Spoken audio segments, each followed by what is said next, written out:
We are live. It is time once again to go into the viewers' questions, basically, for our viewer show here today. So we're going to be talking about Dexter Lumis, of course, returning to WWE Raw. We've got Quake by the late tonight for AEW, so we'll give our predictions of that as well. But also, like I said, it is your show, your chance to get involved for the next hour or so. If you want to throw in some questions, feel free to do so. Looking forward to hearing what everyone's got to say of all the latest happenings with WWE and AEW. But just before we are going to crack on, we'll got a couple of comments in already.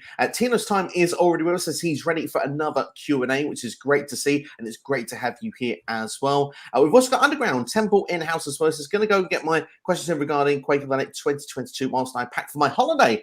Fantastic. Great that you've got a holiday coming up.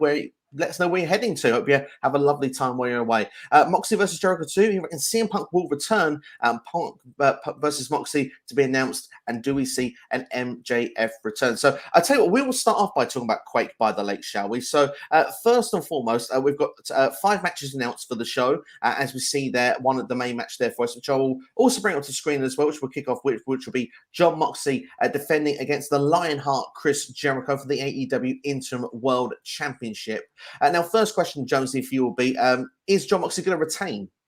Yeah, Jon Moxley will retain here. I think this is just a filler match. It'll be great in ring. The last match many years ago was pretty decent. Despite all the interference, I think that'll take place. Yeah, Jon Moxley's retaining. He's not dropping the belt here. No way. No, I don't see him dropping the belt either. And I sort of have more questions just with the choice of the match more than anything else. And all the choice of gimmick changes we get a lot with Chris Jericho of late. We've had the Paymaker, of course, we've got the Sports Entertainer. And we seem to be going through different variations of Jericho almost every month or so now. And with Jericho has been competing for nearly 30 years. Now also we've got the Lionheart here. Is there a chance that this could be the start of Jericho maybe winding down at some point in the near future? I think he's just doing what the company need. I don't see him winding down. This is a guy that will go on forever. He's almost like a Hulk Hogan that never ever ends. But he might do a reduced schedule, so to speak. But yeah, he's putting his body out there in his high risk matches, isn't he, recently? Which I'm surprised for his age. But fair play to him. He's always been around all the time, it seems. He's in terrific condition for he's lost a load of weight. He's lost so much weight. He's lost so much weight. And the thing is, like you said there, he's still going a part-time schedule. He's still doing commentary for Rampage most weeks as well. He does go on his tours for Fozzy. So, I mean, maybe he comes away here and there. That puts the part-time in. But Jericho's still doing some fantastic stuff. And it's always a pleasure to see him each and every week. Obviously, I believe it's 23 years to the day today that he debuted on Monday Night Raw with the infamous countdowns with The Rock and stuff, which I still think is one of the greatest debuts of all time in wrestling history if we look back at it. But Chris Jericho, for me, yeah, I mean, I can see why AEW putting this match on here. It seems a good placement because Jericho's still one of the biggest names that they've got. Moxley as well was a big name as well. It's a big time feel. Might get some casual viewers in. Should hopefully pop a good rating for this. But going into the questions there, just before I'll give my take, I didn't give my prediction. Moxley to retain. Do we then see that perhaps CM Punk will return tonight? And perhaps what about an MJF return? Because Tony kind of said, if you'll miss this show, you'll kind of regret it. It's really hyped up, this Quake by the Lake show. Yeah, for me, I don't think CM Punk comes back tonight. I don't believe he's been cleared. I think that's been delayed, so I don't see him back here unless he's going to come back and cut a promo or do something that doesn't involve him being attacked in some capacity. MJF, quite possibly. I'm excited to see what they do here. Whenever he says that, there's always something exciting, but I'm sure it'll be fun. I think you're more likely to get Kenny Omega back out of the 3, in all honesty. See, that would be really cool because, like you said, CM Punk, I don't believe he's been cleared yet either, from my understanding. So, I mean, when you look at the news reports, it could be longer than first speed. Of course, he was, though, what looked to be a little video that was on Twitter with Danhausen, which was really fun of CM Punk, obviously meant to have stolen the GTS and he's having to buy all these different comic books just to keep Danhausen happy from suing him, which is it's very entertaining. Go and check out if you haven't seen it already. MJF, I'd love to see him come back. Obviously, I've got to give you a shout, by the way. Jonesy does the Rasslin report each and every week. You were discussing, of course, MJF this past week in great detail. It's a shame to see that he's been gone for so long when there's this big hype that's been done with him, obviously with Double or Nothing. He had the big pipe bomb that happened. At the same time, you then look and say, right, he's been missing for a long time, no mention. It starts to feel like this is more shoot than work because obviously there's a renegotiation for MJF's contract in the meantime, but the fact that he's not being on TV for so long makes people forget what's happened, and it starts to make you feel that maybe this isn't something that's planned at this point, and actually it's legitimate reasons why MJF is not on our TV screens each and every week. I think you made some great points. What I would say on it, for me, it almost indicates they don't know what to do with him a little bit. Obviously, they're paying him a wage. He's not gone AWOL, so to speak. But yeah, I'm surprised with little left on his contract. I would have thought they'd be squeezing him as much as they can to get as much TV time and buys out of him as possible. But I'm sure the comeback will be good. I'm just hoping he's placed in the right position. I want to see him come back at the top of the card. I don't want him chasing Wardlow again. We've done that already. Let's bring him up to the top of the card if possible. That's where he belongs, in my opinion, at this point. Totally. I mean, I did a fantasy booking video of MJF earlier in the year, the summer of MJF, and of course, it does culminate with a World Championship run. It actually involves him attacking Jon Moxley as well. This would be a good place to do that if they wanted to do. Perhaps we don't get Punk for all now. This is kind of what I feel though tonight. They need to get some address and identification of who is going to be facing Jon Moxley at the next show. Because I mean, just shout out by the way to Sweet Carmen House's Hope as well. Hope you're well as well, my friend. Good to see you've got WrestleMania tickets as well.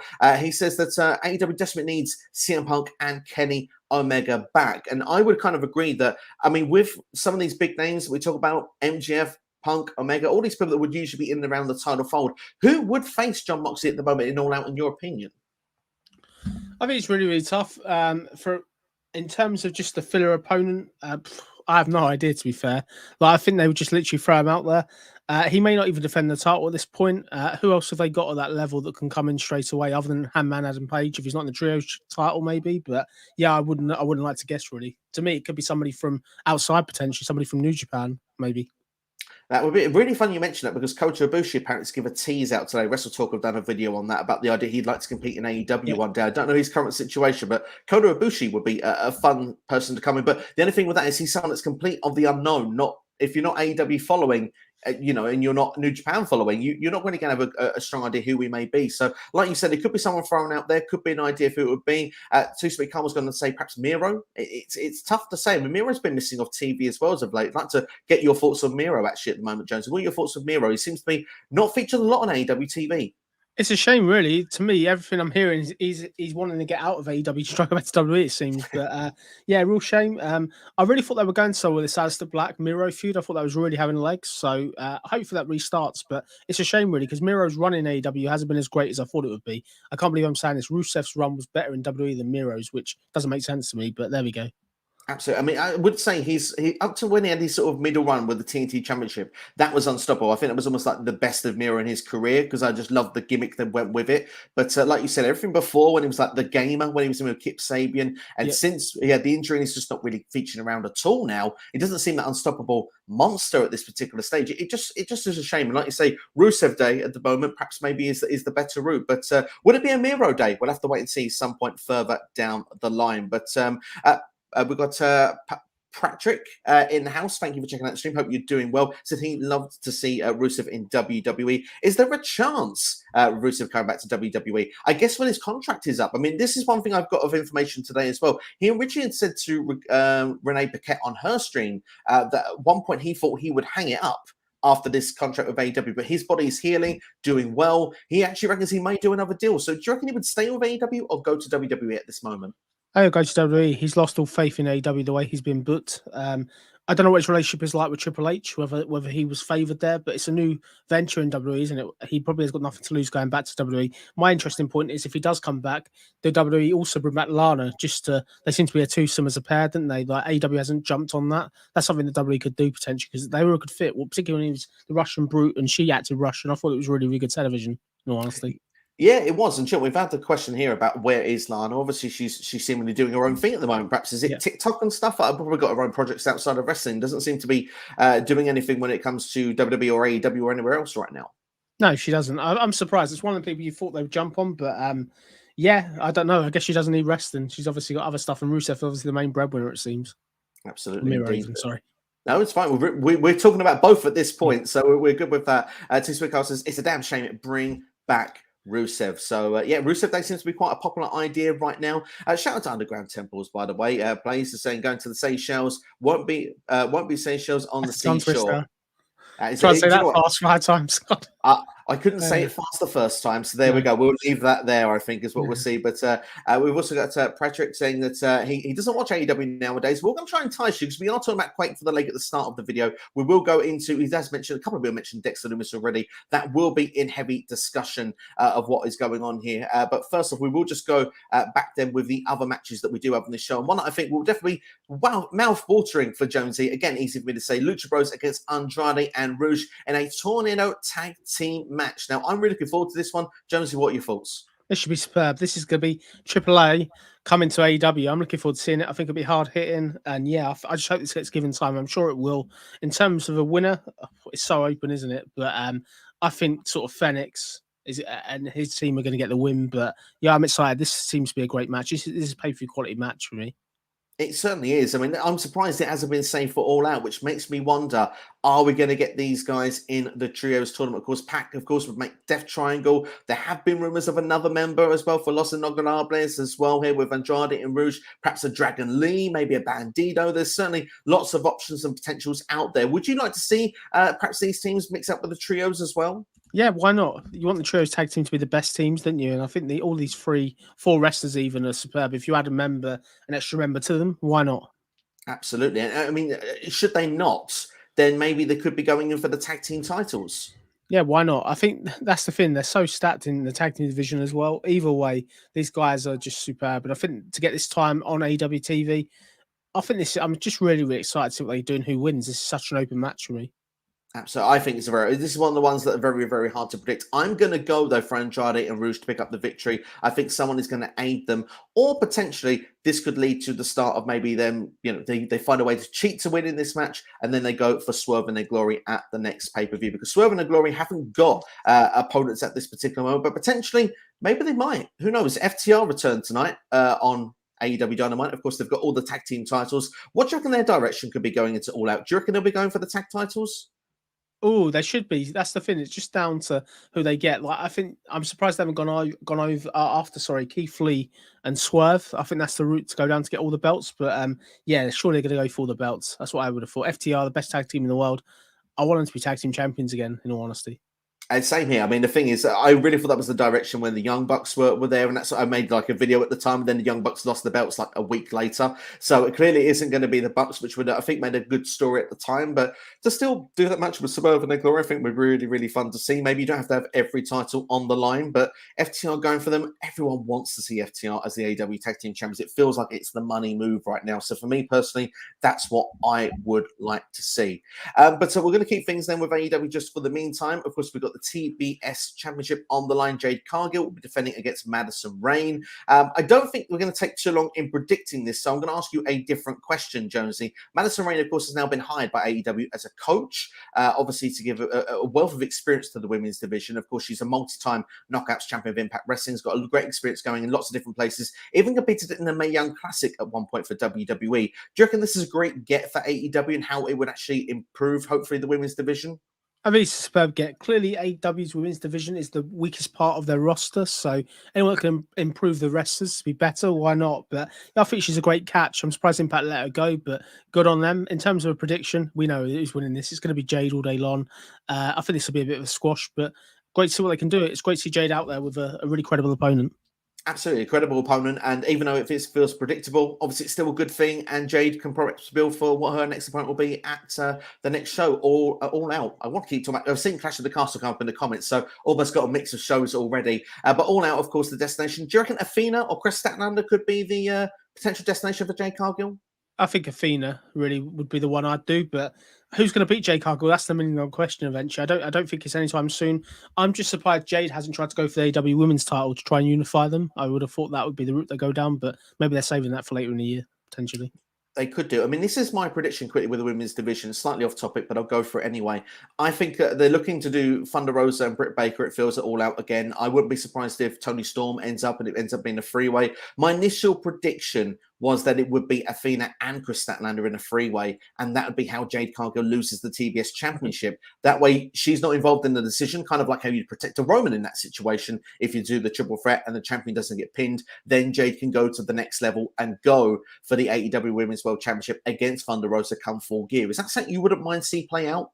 Yeah, why not? It's a good way to get the belt off her without her being pinned. I agree with that logic. Athena's the one out of the three though, that has to get the win out of them. So I don't think Chris Statlander's at that level. And Athena, for me, still has got so much potential. We haven't really seen all of it yet, I don't believe. No, we haven't, so we have to wait and see how it's going to play out, but it's really, really exciting stuff. Quick shout out as well to Silk in houses, evening gentlemen, NX Steve in houses, good to see you, and also C Nation Dog here says, sorry I'm late. You're not late, my friend, you're right on time. We're talking Quake of the Lake. Get involved with your questions and as well along with your predictions. Want to hear from everybody what you've got to say about Quake in the Lake. And well, this one be a fairly short one, but I've got another thing I'd like to talk about with this one. Ricky Starks against Aaron Solo from the Factory. Of course, these are former tag team partners. I didn't know that till last week, but we've got a short-term story playing out with these two. I think Ricky Starks is picking up the W. I don't think that's any surprise to anybody. Jonesy, would you agree? Yeah, 100%. Ricky Starks' new babyface turn. It has to start with a win, so I agree with that. I think he gets the win and then he gets jumped after by Powerhouse Hobbs again. I think that's the route they're going to go down, in all honesty.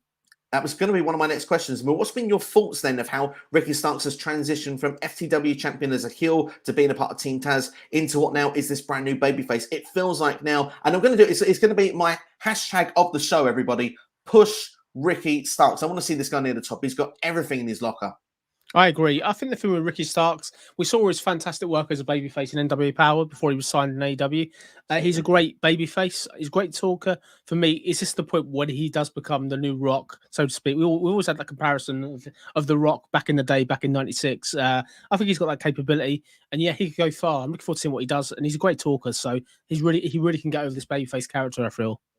Yeah, absolutely. I totally agree. I mean, Ricky Starks for me, just he feels like someone that, you know, we've seen the comparisons with The Rock all over the place. He did that video package as well before he lost the championship to Hook the other week, where he kind of had this video package and he was kind of wearing what The Rock was seen as wearing in the 90s. Has all these things going for him. He's just got oozing charisma all the time as well. And I just feel now is the time to push the guy. Obviously, this is, like you said, a good opportunity to get him a good singles victory. But now, if we can get him towards the next show, All Out, him against Powerhouse Hobbs, they've had some great tag team matches on pay-per-view. Now it's a chance to get a big singles blowout match between the two of them. And hopefully both of them can go into good directions afterwards. I mean, Powerhouse Hobbs is definitely one for the future as well.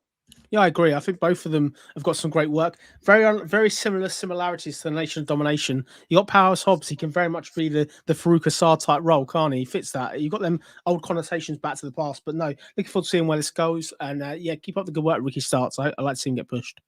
Absolutely. Absolutely. We want to see definitely a push there. Ricky Starks reminds me a bit of Buff Bagwell, says Anthony. Anthony, hope you're doing well. Thank you for checking out the stream, by the way. And also, Silk says, what do you think this don't want to miss a moment is going to be that TK has announced? And does it spoil it for you that he's telling you to tune in? Personally, doesn't spoil it for me. He's hyping something up. He's giving me doing it because the ratings are not doing very good. They've hit a brick wall. He wants to get the extra viewers in. In terms of what it is, it's Kenny Omega turn. Surely that's what I think it is. That's what I would put it out there if I was betting on it now. It'd be Kenny Omega, unless it's someone else. There isn't that many free agents that are available now. Now WWE have started hiring up people again. Which big free agents are there really? I think all you could go for really potentially is a Bray Wyatt, but I don't think it'll be that. I really don't think it'll be that. So Kenny Omega's the one really. What about you, Steve? Sorry to interrupt you. No, it's fine. It's fine, mate. I mean, the thing is, I kind of agree with you. Bray Wyatt's kind of like that name that would work. I mean, you could bring the Braun Strowman, but again, you're throwing these people immediately at the top. It's a recipe to fail if they go in against Moxley and then lose immediately. But at the same time, I do feel to myself that he's really hyped something up. And if you hype something up, you've got to deliver. And for me, I'm rather looking outside of the roster. I think it's in and amongst the roster. And Kenny Omega's a great shout. There are rumors he could be coming back soon. If it's the case, he comes back and says, I'll be it all out. That's enough to sell the pay-per-view on itself. Moxley, Omega, we've seen it a couple of times before, but by God, would you like to see it again? Moxley's back on a top roll once again. Omega obviously been missing for nearly, the best part of 10 months now. For him to come back as well as like his first match back, it'd have the big hype like he did last year. I agree. Can I put something really, really crazy out there? What I'd love to see. It's never going to happen in a million years.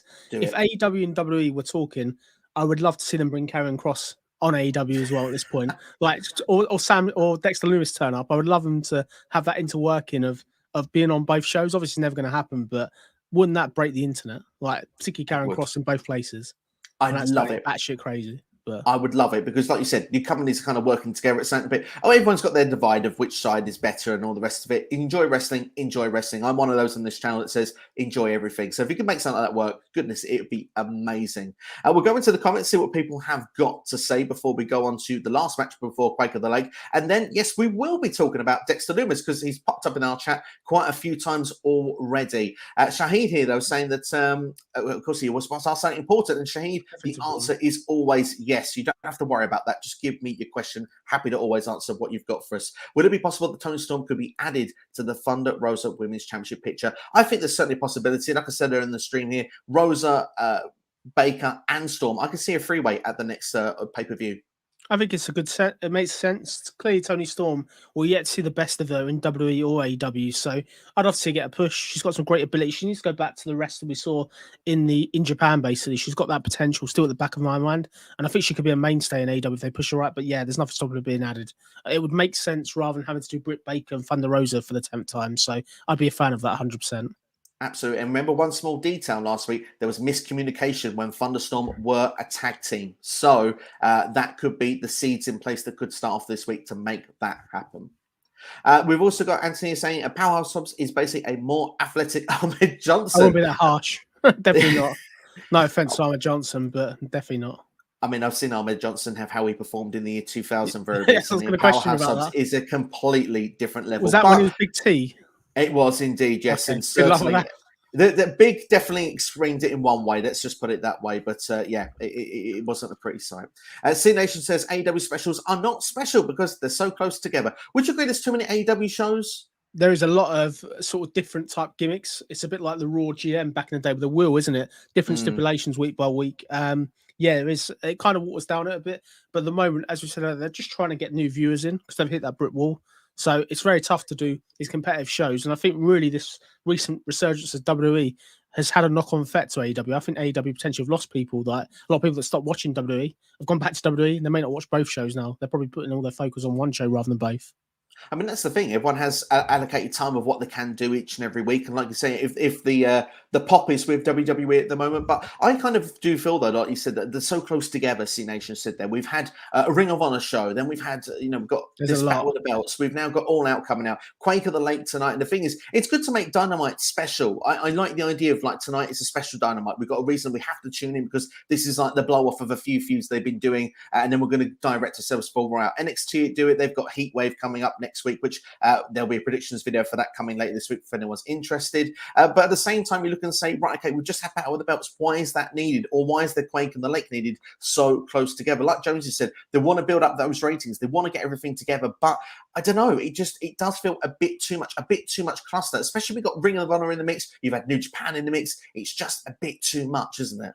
Yeah, the trouble is you're always looking for the next big pop, aren't you? And we've had so many pops in the history of AEW where you've gone to that level up. It's very hard to keep doing that week on week. And because AEW is such a gritty storyline and such a gritty product, you're getting to the point now where I don't know how much more risky you can go. And you kind of do put yourself in a corner, unfortunately. But I think we're lucky. We're spoiled as wrestling fans. I think I never thought I'd feel like this in 2022 about wrestling. And we're in such a good place at the moment.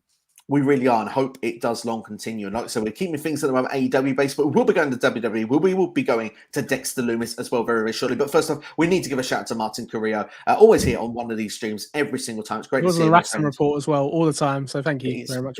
Always dedicated, as is most of the people that are in our chat right now. We give a shout out to everybody. It's great to see you all here. Silk, of course, was with us on Saturday for nearly 3 hours discussing something. He's got a question of his own here. It says, what about the possibility of Kota Ibushi showing up since he teased it this week? I mean, we discussed already the idea it could happen. What would be your mindset if it did happen? I don't know. This may sound really, really ignorant. I'm just speaking as a mainstream fan. I don't know enough about him. Let's say they're going to have some sort of video package of this is what his history is, this lot. For me, I wouldn't react because I don't really know enough about him. It's really up to AEW to tell us more about this wrestler if he comes in, instead of just playing music. And I guess only the people that really watch Japan know. Would you know a lot about him, like just by watching him previously, or would you have to Google who he is really? This is my, obviously we had the Golden Lover stuff going since 2008. I have no knowledge of that whatsoever. I'm aware of what people have told me, what I've seen on the internet. Like you said, Google searches that. My knowledge of Kota Ibushi, where I don't have to Google. the Cruiserweight Classic from 2016. At that point, that's when his name came to me and became a mainstay with this match with Cedric Alexander, which was really, really good. He was a favourite to go and win the tournament, didn't in the end. Of course, from that point, I'll be honest, I'm a casual New Japan fan. Comes around Wrestle Kingdom, I'll have a look. I'll see what the card is. I'll go and check out the full card on the matches I want to go and see. And usually if Kota Ibushi is on that show, I will make effort to go and watch that match. If there are other matches throughout the year that are highly recommended, yeah, I'll go and check them out. But do I watch Kota Ibushi on a regular basis? No, I do not. I am aware that there was a bit of controversy with him and New Japan earlier this year. Don't know all the full details, if I'm being brutally honest with it. But if he was to come to AEW, I would be hyped. But obviously, I would say that, like you said, there needs to be more done to promote people when they come in, because the thing is as well, vignettes and stuff like that, they're not really done in AEW. It's just, we've got a surprise, tune in, that person turns up, and you're expected to know who they are. I mean, there was that match last week with that Mounts Archer, or whatever his name is. I don't even know his name. The guy was on Rampage and was facing John Moxley. Do you know the guy I'm talking about? Yeah, Vance, isn't it? Vance Mansell or something. I know you're talking about exactly the guy that has been in a couple of independent promotions, isn't it? I know Yeah, and he was on the Ric Flair's last show, won a battle royal, he got the championship, and this what sparked the controversy of like, why has this guy got a championship? Why should we care? There was a guy that was on the internet on TikTok, people saying why should we care? It caused a great stir, and a lot of people having discussion. But I agree with the guy. I didn't know who this person was. Warner, like, there you go. Anthony Manzano's got it right. Thank you for that, Anthony. I didn't know it was Vance something or Manson. Thank you very much. Yes, because but that shows how little we know. Anthony, you probably know a lot more than we do at this stage. But the thing is, at the same time, you have to look at it and say, like, that's where I kind of feel like it's great to get these video packages in, because if you don't know much about Kota Ibushi, not everybody does. And I think it'd be good to see and give you a big hype, but this is why you need to be excited about this guy. I agree. I think if they do a good job, obviously the crowd will pop. That always looks great with the crowd pop, that people know who he is. But for me, I'm not going to react. I'm sorry, people. I'm not going to react. I don't know enough about him, but that's on me probably more than so much as AEW. Well, that's AEW's job to make you hype. I'd react more from Braun Strowman coming out than I would him. I've got to be honest with you, and that probably sounds ridiculous to people who watch it all Japan. Well, if people watch New Japan, that may do, but the thing is, that for people that just watch WWE and AEW, it wouldn't. And that's the thing. Braun Strowman is the bigger name. There's no argument about it. He has been doing more, been on WrestleManias and stuff like that. You know, when you look with WWE scale points, like I said, it's the Cruiserweight Classic. That was it for Kota. It was a fantastic tournament. But for me, in the bigger name scale, Braun is the bigger name. That is how it would be. So I don't disagree with that. C-Nation says, it feels like you're doing predictions videos every week. Not just every week. I did one yesterday for Impact Wrestling's Emergence. If you haven't seen it and you'd like to, go and check it out. But I know C-Nation has left a comment, so he actually has already seen it. But anyone else watching, feel free to go and check it out. And also asking, are you a fan of Thunder Rosa and Tony Storm's Thunderstorm tag team? The name's a bit cheesy, but if you want to make some teams here and there, it's fine. I think they're all right. They're a bit like a high energy, aren't they? They've got that 90s WWF feel, like superstar type tag team, like Owen Hart, Coco Beware. You know what I mean? They're just there, but they're much better singles wrestlers. They shouldn't be stuck in the tag team division, I think. Absolutely, indeed. There. Before we just go, because questions now are coming flooding in now, let's go into the last match we haven't spoken about, and then we can just do full comments, talk about Dexter Lumis, everything that we need to do with that. So let's talk about it then. We've got the coffin match. We've got Brody King against Darby Allin. Now, for me, Jonesy, this feels like it's right up your street. Yeah, I'm looking forward to it. This is a very nostalgic type match, isn't it? Let's be fair.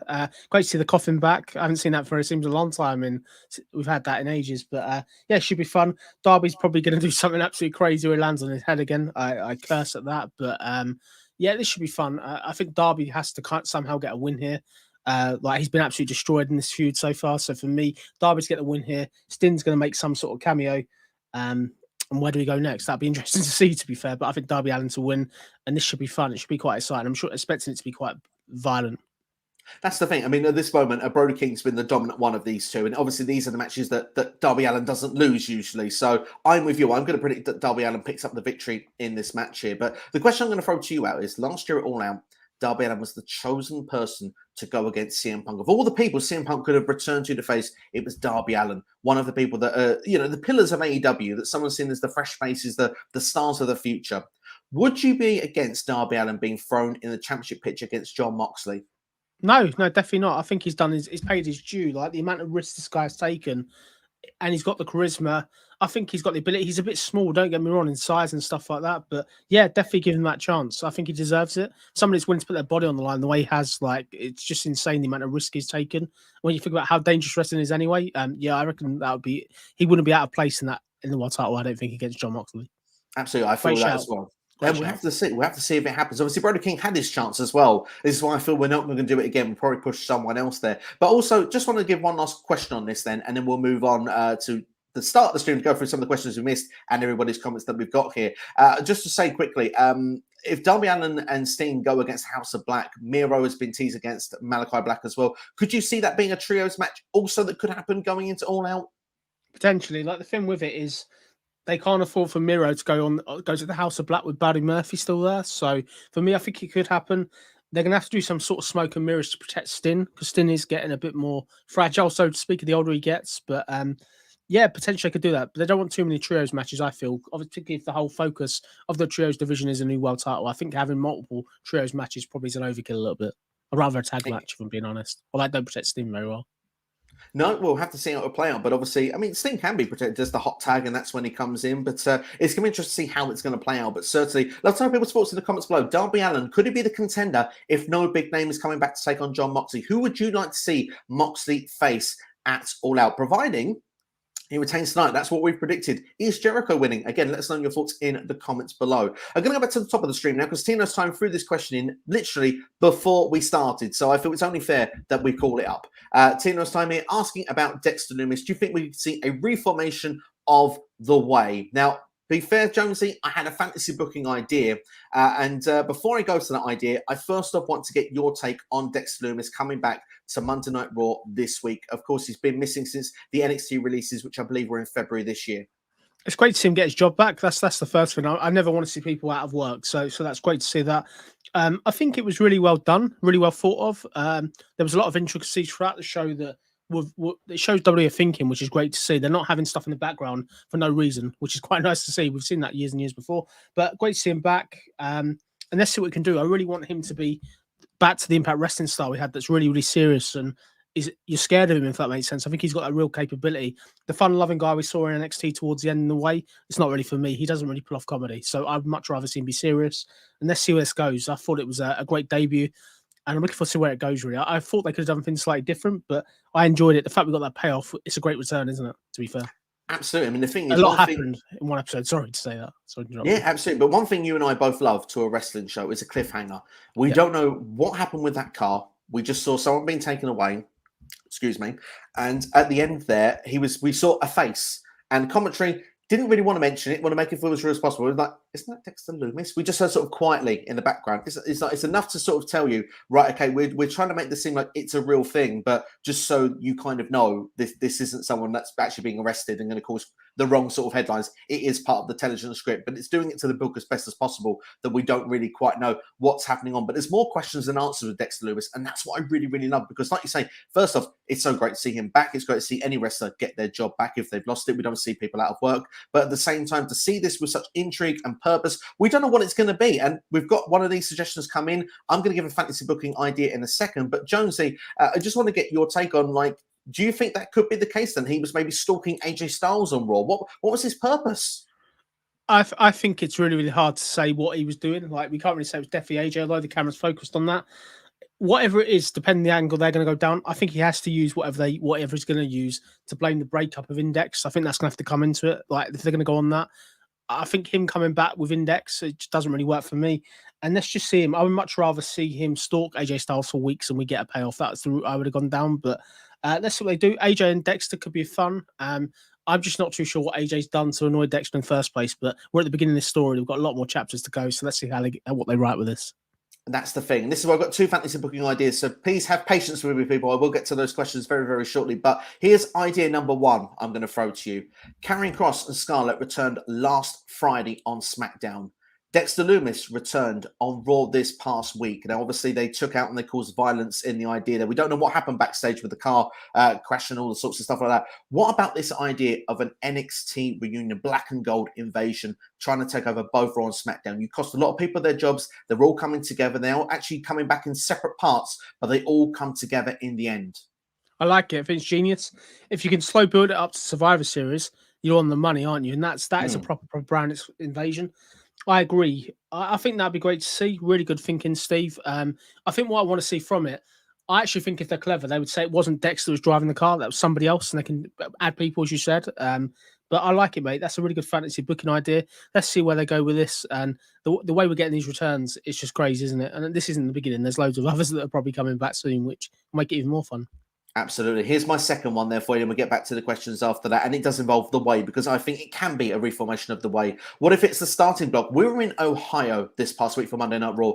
Everyone was speculating the idea Johnny Gargano is coming back. But instead of Johnny Gargano, we got one of the members of the Way. We got Dexter Lumis. And obviously, it can be a case of that we get piece by piece. Dexter Lumis is here. All of a sudden, Indy Hartwell comes up to Monday Night Raw because Dexter doesn't talk. Why did he do what he did? Maybe she comes, she can explain what could be the small pieces, what we can be revealed at the time. And following that, we eventually get Johnny Gargano and we get Candice LeRae make a return. And maybe we get the Way complete. And the whole purpose of them coming in is to take over Monday Night Raw, but also to aid Theory in successfully cashing in Money in the Bank. I like it. Really, really like it. Theory, to be fair, is kind of outgrown the Way by his cockiness, but it would make sense to want to help their biological son, so to speak. I like it, Steve. I've got one out there for you as well, Steve. This is controversial. So we remember on Raw this week, Dominic Mysterio ended up bloody, didn't he? He did. Can you imagine that was by Dexter Lumis that did that? He was part of that, and that then leads him into Judgment Day. So that's one I would put out there now as well. But yeah, mate, it's just so exciting, isn't it? And the way we're at the beginning of this journey now, see what they do. I'm interested to see how they book it and how they're going to get him to whether he's going to speak this time. For me, there's so many questions, not enough answers at this point, but it's great to be in this place once. That's what makes it exciting. It does. Well, I'll tell you what, we'll go to our next comment then. Temple Underground saying that we spoke about this the other night, the idea, himself, Eric Steve, both having the idea of Sami Zayn and Kevin Owens against the Usos in a tag team match, potentially at WrestleMania. Do you like the idea of Sami Zayn potentially turn babyface at some point again? Yeah, I love it. I think Sami Zayn and the Usos, there's clearly a storyline going on in the background. He has started falling out with them. Somebody's going to have to help them. Kevin Owens is going back to the way of old, as demonstrated on Raw this week with his massive win over Ezekiel. I'd love to see that. But that tag team of Kevin Owens and Sami Zayn, that is a team that could beat the Usos. I could actually buy that. So I'd put that. Great shout, Underground. I love it. Absolutely think it's a great shout indeed there. Definitely, both of them as well had the ideas at the same time without knowing it. And I thought that was really special, really fun. It's good. We've got Patrick as well saying that, do we see John Cena at WWE's Clash at the Castle? No, I don't think he'll be there. You've already said on other streams, and I agree with Tyson Fury. Will be at Clash of the Castle. We think that both that. No, I think Cena's been safe for WrestleMania. Look for him to come back at WrestleMania. Austin Fury's Cena's happening at WrestleMania. I'm pretty sure. I'd put my money on it now if I was betting. Absolutely. Would the Way be helping Fury against John Cena? That'd be interesting, wouldn't it? You could see the rest of Gargano on the route. That'd be quite fun. Thank you for the shout on the Wrestling Report, by the way, because I did show. It's a great show, by the way. Anyone's not seen it, rated off for Wrestling's YouTube channel. I'll leave the link in the description after the video has gone off because I've not been able to do it before. Thank you. Also, Anthony says, would you compare Dexter Lumis's character to Bray Wyatt's character? Interesting. They're different, aren't they? They're both supernatural, both weird. I don't know really. We've never really seen Dexter do a promo in WWE, a real promo, so probably not. Just it's great to see what he can do, but I really think Dexter does his best work where you really get that supernatural feel, like psychopath feel from him, and that's his strength. I think him being fun-loving, we've not seen that. If he's going to be somebody that talks all the time and does promos all the time, for me, it doesn't really work. Yeah, I mean, like you said there, he had a gimmick in Impact Wrestling, I think, that was before great. Samuel Shaw. My memory is a bit hazy with that, but he was stalking someone for a long time. It was very creepy. It was weird. He was a bit like Jack Nicholson, The Shining. He was just really, really sort of lost his mind and small words and sort of really, really creeping around and stuff. I think that would fit his character. For me, this could be a bit like Barry Windham's 1996 A Stalker gimmick, but over. The difference is it'll be a lot more fun and over. And I'm excited. I think they've got to do that with him. I think if you don't want him to talk, you have to put with a mouthpiece. Indy Hartwell's fine, but I'm not too sure what that is unless he blames Indy. Unless Indy and AJ had some sort of affair or something ridiculous. That might happen, to be fair. I'm just trying to think of whether WWE getting out of this, to be honest. Yeah, we have to see how it's going to play out. But for me, for the link of the characters, I wouldn't say so much with the link of it. I know with the Eater of Worlds and stuff, there's been rumours of that this week, of a rumour of the White family coming back to WWE. Maybe we'll talk about that a bit later if there's a question on it. But I personally think Dexter Lumis, I wouldn't compare it. Like you said, it's more like that silent sort of assassin, I think, rather the quiet characters that you don't hear speak all the time. But it'll be interesting to see how it's going to play out with him. Certainly, we said more questions than answers, and we're very excited to see where it's going to lead to. Martin Correa says, if Triple H gives us surprises every week, will there be backlash against him by doing what Tony Khan was doing with AEW last year? It's a very good question, this one. It is a great question, great point by Martin. The trouble you've got is the more surprises you do, they get bigger and bigger. I don't know how you top. They get to a point where you've got everyone back. What do you do? The only thing you can do is different type of gimmick matches, heel turns, face turns, stuff like that.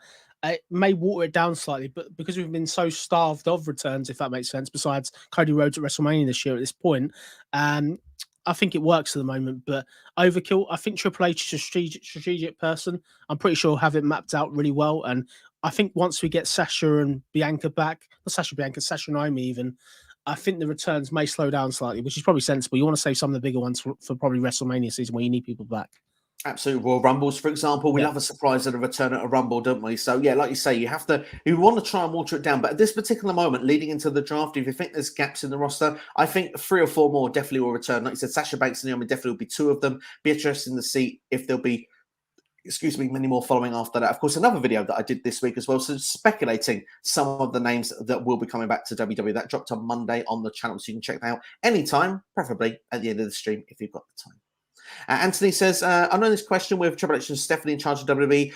Can you see that if there's a chance with a crossover with AEW or Impact? Personally, for me, I'm going to say no, just purely because I think that unless it benefits WWE, I don't think that they would take it. And I think this benefits the other companies a lot more. When we did the Royal Rumble with Mickie James earlier this year, that benefited because Mickie James, they needed the spot to fill in the Rumble. So it gave them another female that could be in the match. So it did them a favor as well as doing Impact a favor. But Jonesy, what's your take on it? Yeah, I don't think they'll do it as much as we want it to happen. Whenever they've have worked with other promotions, generally they've always put over WWE at the first course. Look at the Invasion back in the day; didn't really work. And although it'd be good for business and good for us as fans, WWE only really want to put their main stars over. So I don't think it will happen, unfortunately. But you never know. Triple H might be open to it. I think Stephanie being there is the problem more than anything. I think Stephanie's going to have Vince in her ear to a certain point, and that probably stops that in some capacity. Yeah, absolutely. I mean, he's not meant to be around the company at all, but I mean, you wouldn't be surprised. I'll just leave it at that. Martin says, what else would you like to see the JS do after the world title match tonight? Maybe Jericho goes for the TNT title to feud with Wardlow. That would be good. That certainly would be good for Wardlow anyway, to have an experienced veteran like Chris Jericho after you. And if you get that W as well, that can take Wardlow to the next level. I agree. I think the Jericho Appreciation Society, the only stable they've really got that they can feud is the Blackpool Combat Club, but I'm not really too sure what they're going to do. I'm sure they'll be in some capacity, but yeah, I think Wardlow and Jericho would be fun to see. I'd love to see Wardlow get the win there. Wardlow needs to remain strong following his fantastic win over MJF earlier in the year. Absolutely. I think that if they did that, I think Wardlow would win. Chris Jericho would do the right thing. But I think you're right, Jonesy. I think the Blackpool Combat Club is the destination. Obviously, Bryan Danielson's still out at this particular moment. But of course, at the same time, he is expected probably to return at some point. And obviously, Daniel Garcia was the one that took him out. So we've had this thing going on here. We could have like Claudio Castagnoli, Wheeler Yuta, and Bryan Danielson going against the JAS, whether it's a trios match, whether it's in the trios tournament. I wouldn't be surprised to see that go down. Yeah, I wouldn't be surprised to see that. I think it would make sense. And yeah, let's see what they do. I think it was a massive shock, though, that he was able to get a win over Bryan Danielson last week. I was kind of shocked at that. The other week, even, sorry. It was probably the most surprising victory in AEW, definitely the biggest of Daniel Garcia's career. And great to see it as well. You want to build the talent for the future also. C-Nation Dog says that there were too many AEW specials. We had 3 weeks ago, AEW overdoing them. I totally agree. I mean, we've got Quake at the Lake tonight. We had Battle of the Belts the other week, ROH Death Before Dishonor, Road Rager. We've had Fight for the Fallen and Fighter Fest all in the last couple of months. And not to forget Forbidden Door. Are they overdoing it? It's a lot. Like, I think you want to be saving the specials probably for once a month. But yeah, it's an overkill, really. It just makes Dynamite sort of another show, doesn't it? It just makes it another week show. But yeah, I'm not really a fan of it. It's too much, probably. Yeah, once a month I think is perfect. But yeah, like we're saying, the last 2 months I think we've had about 6 of them. So yeah, probably is a bit too heavy, C-Nation. Anthony says, Jonesy and Steve, who can you see the next young guy being added to the Blackpool Combat Club? Interesting question, this one. Yeah, my one would be Dante Martin. I love Dante Martin. He's done some fantastic work, great ability. I think he could be a good fit. Like, they haven't got anybody in there, a bit like a 1-2-3 kid, expat type level. I think he'd fit that box. Would be really, really good fit. Obviously, I've always been a fan of the idea of people like Lee Moriarty, Daniel Garcia. Daniel Garcia is someone I'd love to see in the group, but it's just not happening. So I'm now going to butcher a name to go and get it right for you. Konosuke Takeshita is the one that I think would be the great fit for that group right now. Obviously, he's had some great matches recently with Claudio Castagnoli and Jon Moxley. He seems to be a young gun for the future. So someone like a Wheeler Yuta would be a good fit. And plus, I think then you could add him in the Ring of Honor shows as well. So that would be my way. William Regal could perhaps help with the mic work if needed also. Great, invaluable experiences. I think he'd be a good fit for that group. I agree. I think it'd be sensible. I'm going to give a shout out there. Anthony Manzano, sort of jumping ahead with your comments there. He said Hook. I think Hook's a fantastic shout as well. Great shout. We will While we're get on the to. topic, I lose sorry to jump in. the comments if I don't keep where I'm at. So That's this fine. is the problem. That's So fine. thank you for shouting. We will call it up again later on though. But Anthony, I actually agree that's a really good shout because now Hook, not with Team Taz, and obviously that style of wrestling, I think would be a good fit. Obviously, we've got Sinead who says, like I said, with AEW, WWE are having returns so close together. They are, but do you know what? It's getting people talking at this particular moment. I think that it's good for WWE at this moment to be doing it because each and every show, it's you can't miss it. And I think that's a feeling we've not felt for so long with WWE. I agree. Like the last time we kind of felt like, remember we had Shane McMahon return many years ago. That was one where we were talking all the time. But it's great. This is what we used to have back in the Attitude Era, not every week, but you're having to see every single episode. The fact we got a big return on SmackDown, get a big return on Raw. It's so exciting to be a fan at the moment. And going into this UK pay per view, I can't believe how it's landed. When I bought tickets originally, I was dreading this show. I know it sounds crazy, but you can only imagine where we're going to be in a year's time with WWE and how it's going to be and where the card's going to look. This is just a crazy time, isn't it? Absolutely. Speaking of a year from now, Martin asked, what number do you see WWE's roster becoming in a year from now? I'm not too sure. I think the thing with it is hopefully, in terms of the question, is he asking who I think will be in certain spots, or is it just generally? How do you read the question?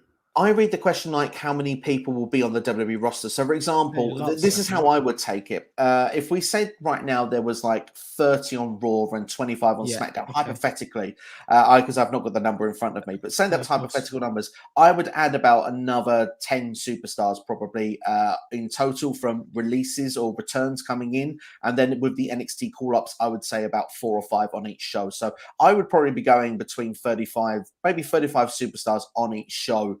Maybe 35 to 30 could be what we could be looking at in future for WWE. What would be your thoughts of that? Would that be too many? Well, I think it sounds fine. Like, bear in mind, some of these wrestlers aren't going to be there all year round. You get injuries if you're working this hard hitting style. Even people are going to get injured, like they have been getting injured recently. So, I would say probably 40 on each, maybe as such. You're going to get people such as Braun Breaker. You are going to need people that are called up to replace people that have been called up from NXT. So maybe rather than people that are dwindling in WWE, not do anything, perhaps they can go back to NXT, and then sort of maybe that can improve them a little. Maybe that's the route they go down, but. I'm not too sure. It's a bit tough, really, to see where they are on the numbers. I've got no idea, but I'm sure it's going to be fun. I'm sure the fact we're going to have people coming back, I expect the card to look a lot different at the top as we go towards next year. I think that's definitely a sensible thing to say there because like, they will have new people pushed. We'll probably have some people that weren't seen as ready, maybe be on TV. And this is the thing, Triple H seems to want to use people less. Obviously, Omos only finally got into Raw this past week. He'd been missing for a couple of weeks. Moss has been missing off SmackDown for a couple of weeks. And, you know, some people go, oh, those names not so big or whatever. But it's happening with the bigger names as well. Like you said, Roman's part-time. So it's a way of kind of making everyone feel fresh. It's kind of like the territory days. Yeah, it's like territory days. I think you've got to go somewhere. Obviously, back in the day, WWE would they be able to send people to stuff like Deep South Wrestling and places like that to get better and get seasons and stuff like that, try new gimmicks and stuff. But yeah, that's what they do it. But I think the fact we've got Triple H at the helm, if he's able to do what he's done so far, so as no one else gets involved and starts telling him he can't do it, I think we're on to a winner here, really. We certainly are indeed there.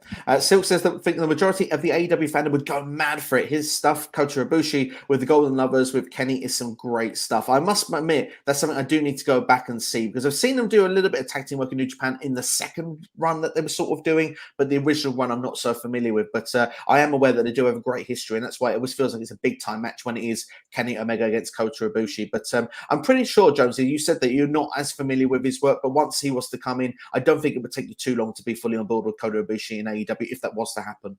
Definitely. I look forward to seeing him. I'm sure obviously all this teasing, I'm sure some of it will come to it, but I just hope they do a good job explaining who he is really more than anything. Absolutely. West Coast podcast in the house and some states, for your information for you gents, there were no earthquakes in Minnesota. Like this calling scene an actor, John Tender was the only earthquake ever in Minnesota. I absolutely love and adore that comment there. Yeah, fantastic stuff indeed there. Yeah, a little bit of false advertising. I will agree with you, West Coast, but absolutely, certainly a show I'm looking forward to. But I will ask you, Jonesy, very quickly, Quake by the Lake, is this a show name that you're feeling? It's not bad, is it? It kind of fits. It's better than Great Balls of Fire, isn't it? Let's be fair. Compared to that, it's leap years above that, but it's an okay name. It's another special, as we said on the list of specials.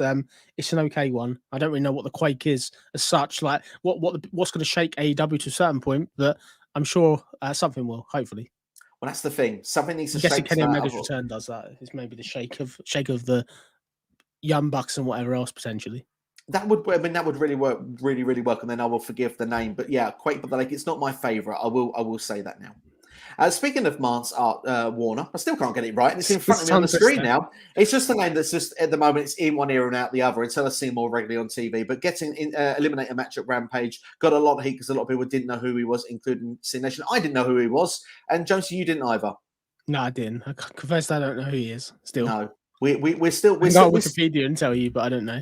Yeah, the match was. I did see that it was okay, but I was never buying for a million years. And when you see people like Miro not getting on TV, I sit there and go, Miro should be getting that match. This is where there's too much of a forbidden door going on. AEW needs to focus on AEW. Stop doing the indies a favor and stop thinking that we know everything that goes on in the indies. I don't know what's going on in Toronto this weekend on an indie show. I don't know what's going on in Chile at this particular moment. There's a Puerto Rico show. I've got no idea in Europe. I don't know the indies. So I will know some familiar names, but I don't just pull people out of a hat. I need something given. Like Jonesy said, I need a video package. I need somebody to tell me why this person is I great. guess you don't read the Wrestling Observer newsletter. That's kind of, even though I read that, I have no idea what half of what he says, basically. Half the stuff he's talking about, I have no idea. Occasionally, I might catch an Alvarez video on the F4W Online YouTube channel, but it's very occasional. And it's even more or less occasional that Meltzer's on it as well. But Lumis versus Randy Orton at WrestleMania, book it. Should we book it, Jones? Is it something you want to see? I think it'd be a good match, but we need to book Riddle and Orton. That's the one I've been waiting for years. But I wouldn't mind this as a backup to a backup match. So I think it'd be all right. And I think it'd be a bit like Edge and Randy Orton at WrestleMania. It could have that vibe, but yeah, give me Randy Orton and Riddle, really. That's what I'm crying out for, really. With Riddle to the hill. That's why I've been want to see that for ages, to be fair.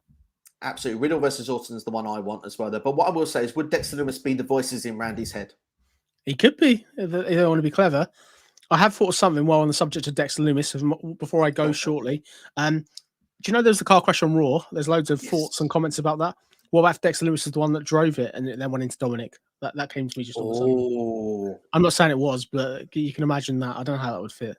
Allegedly. We're just speculating at this point. Allegedly. This is allegedly. But certainly would be fascinating. And Rhea's always there to pick him back up, isn't he? I want to see Rhea Ripley against Dominic Mysterio. I don't lie. Yeah, I think it'd be a bit one-sided. Yeah, not fair on Dom, is it? He doesn't stand a chance. He doesn't. Sadly. But we've got here, Anthony says, can you, yeah, we've got there now with those ones, so don't worry about that, Anthony. We've caught up a bit more with the chat now. We're still a little bit behind, but yeah, Jonesy's going to move us for about another 10 minutes, and then I will take all the questions solo from that point, so don't worry, I'm not going to go anywhere just yet. Martin says, do you like AEW's approach on its surprise cliffhanger-wise more than AEW's way of speculation advertising beforehand? It's a very good, I think both can work depending on what you're doing, what the situation is. Personally, for me, I like a bit of both. I think it's great to get a mixture. It depends on what you want to do. If you're going to go down the old route of vignettes for weeks and weeks and weeks, who is it, etc., then ones generally when they pay off are a bit underwhelming. But having people just walk out, like we had Brock Lesnar last year at SummerSlam walk out, like we had Bayley walk out this year, you know what I mean, at SummerSlam, it's great to just see them odd returns. The way that Karrion Kross came back this week on SmackDown was genius for me. Like, no idea generally that he's going to come back. He comes out, and the fact he's coming out against Drew, if we would have had vignettes for weeks that was slightly supernatural, you would have known he was coming back. I think it can work in both ways, just down to who the star is and what the character direction is, because clearly the vignettes that W are airing at the moment bear no relevance on the rest of when they come out. I've noticed it seems to be the running theme, unfortunately. Yeah, I mean, the thing is sometimes they don't want you to know who it is, so they try and perhaps take you away from the scent a little bit more. Obviously, with Edge, it kind of was a bit clear immediately with what the sort of teasers in them with the word, but there are number ones, like I say, you can address that and say, that doesn't make relevance when that character comes in whatsoever. So totally agree with you on both sides of it. Just very quickly, because I know you need to leave us very shortly, but I know you're a big Karrion Kross fan. Thoughts on him being back? I was excited. I loved it. Like I predicted he would come back. Recently, I predicted he'd come back, but yeah, I was delighted. The fact he's in this placement, attacking Drew, one of the main eventers going into this pay-per-view. He's a great third wheel into this pay-per-view where you don't really know what's going on. And the way he stared down Roman, I thought it was a great addition. Clearly, his last run in WWE wasn't treated very well. If he's anything like the NXT Karrion Kross we saw with that vignette, and not the vignettes, the sort of promos, the entrance, the Scarlet there and stuff like that, it's going to be great. It's great for WWE to have somebody that's that hard-hitting that could potentially compete with Roman, because we've not had that for quite a while. Somebody new against Roman more than anything as well. Yeah, absolutely. For me, I think it will be much better with him back this time. And obviously, I gave him great detail the other day on the stream, so I won't go into it all again. But certainly, I think it's very exciting times with him being back, and hopefully, it will be better for him this time around. I think NXT cross in SmackDown, it could be a really big deal when we look back at it in a couple of years from now. Why are Thunder Rosa and Tony Storm in a tag team? RC Nation Dog, a tag team named Thunder Storm because there are no women's tag team titles in AEW. Don't give Tony Khan ideas. We've got enough titles as it is. Definitely not. We've got that All Atlantic title that's never defended, as we said this week on the Wrestling Report. There's just so many titles that are not used. There is the things I like the All Atlantic title because it promotes AEW without. I know it's not on TV, but they sort of show it on Dark and Dark Elevation places like that. But it's good because the All Atlantic Championship now is getting a lot of exposure in the United Kingdom. Their popularity will grow there. If Pac loses it goes to New Japan, places like that. Will that help build the brand of AEW?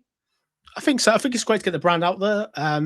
It's just a shame Pac's not able to defend it on TV because he's a great wrestler. I think the fact since he's had this belt, we're not really seeing him on AEW TV, which is a real loss because he's done some great work this year already. Yeah, I think he needs to come back at least here and there because in that way, like you said, it keeps people remembering. If you're not around for a long time, people tend to forget. So I do see that case and argument with that. A West Coast podcast, Darby saying that he brought Brody into AEW ruins the mystique of Brody being in House of Black. Got to watch your promos involving the supernatural. Well, that great point that's been made there. I totally didn't actually connect that at the time. It's a fantastic point. Very analytical from Zach there. I think he's always quite analytical with his points, but I agree with that. It makes total sense. And very into the horror theme as well, if I'm not mistaken. So absolutely, yeah, definitely very good, knowledgeable with the supernatural, more than probably the regular, if you will. Underground Temple says Andrade and Rouge versus the Lucha Bros. Can't wait for this match tonight. Want to see Andrade and Rouge beat the Lucha Bros. And kind of want to see Bandito or Dragon Lee or even Drastigo join LIJ in AEW. I must admit, I'm not familiar with the last name there. I hope I've said it correctly with Drastigo, but Dragon Lee or Bandito, I think they'll be great shouts to be in LIJ. Would love to see them be a trio, go for the trios titles, have a bit of Lucha Libre in this trios tournament because that's where it originated. I'd agree. I'd love to see Bandito there. He's fantastic. Like, he's so good. I'm just shocked that we've not seen him in sort of AEW yet much, but if at all, Bandito's the one really out of the three I'd love to see. I don't really know the end wrestler, I've got to confess, but the other two I do know, but Bandito's the one really. Absolutely. I think Dragon Lee would be not say favourite, but I think would be the one I'd predict of those three. Bandito actually is going to repeat an Impact this Friday on Emergence. Nation Dog saying that why did WWE take away Riddle's biggest match away from him? Because him facing Seth Rollins at SummerSlam would have been the biggest match of his career. Arguably, perhaps, but I think Triple H wanted to extend the story. Do you reckon this match will take place at Clash at the Castle? Yeah, the match will take place at Clash of Castle. You're on the money, Steve. I think the thing with it is they felt SummerSlam was stacked already with everything else they did, and they just wanted to lay it for another month, really. They feel like it's a long-term feud. They want to get longevity out of it. Randy's obviously not ready to come back, so that's kind of why they've done that.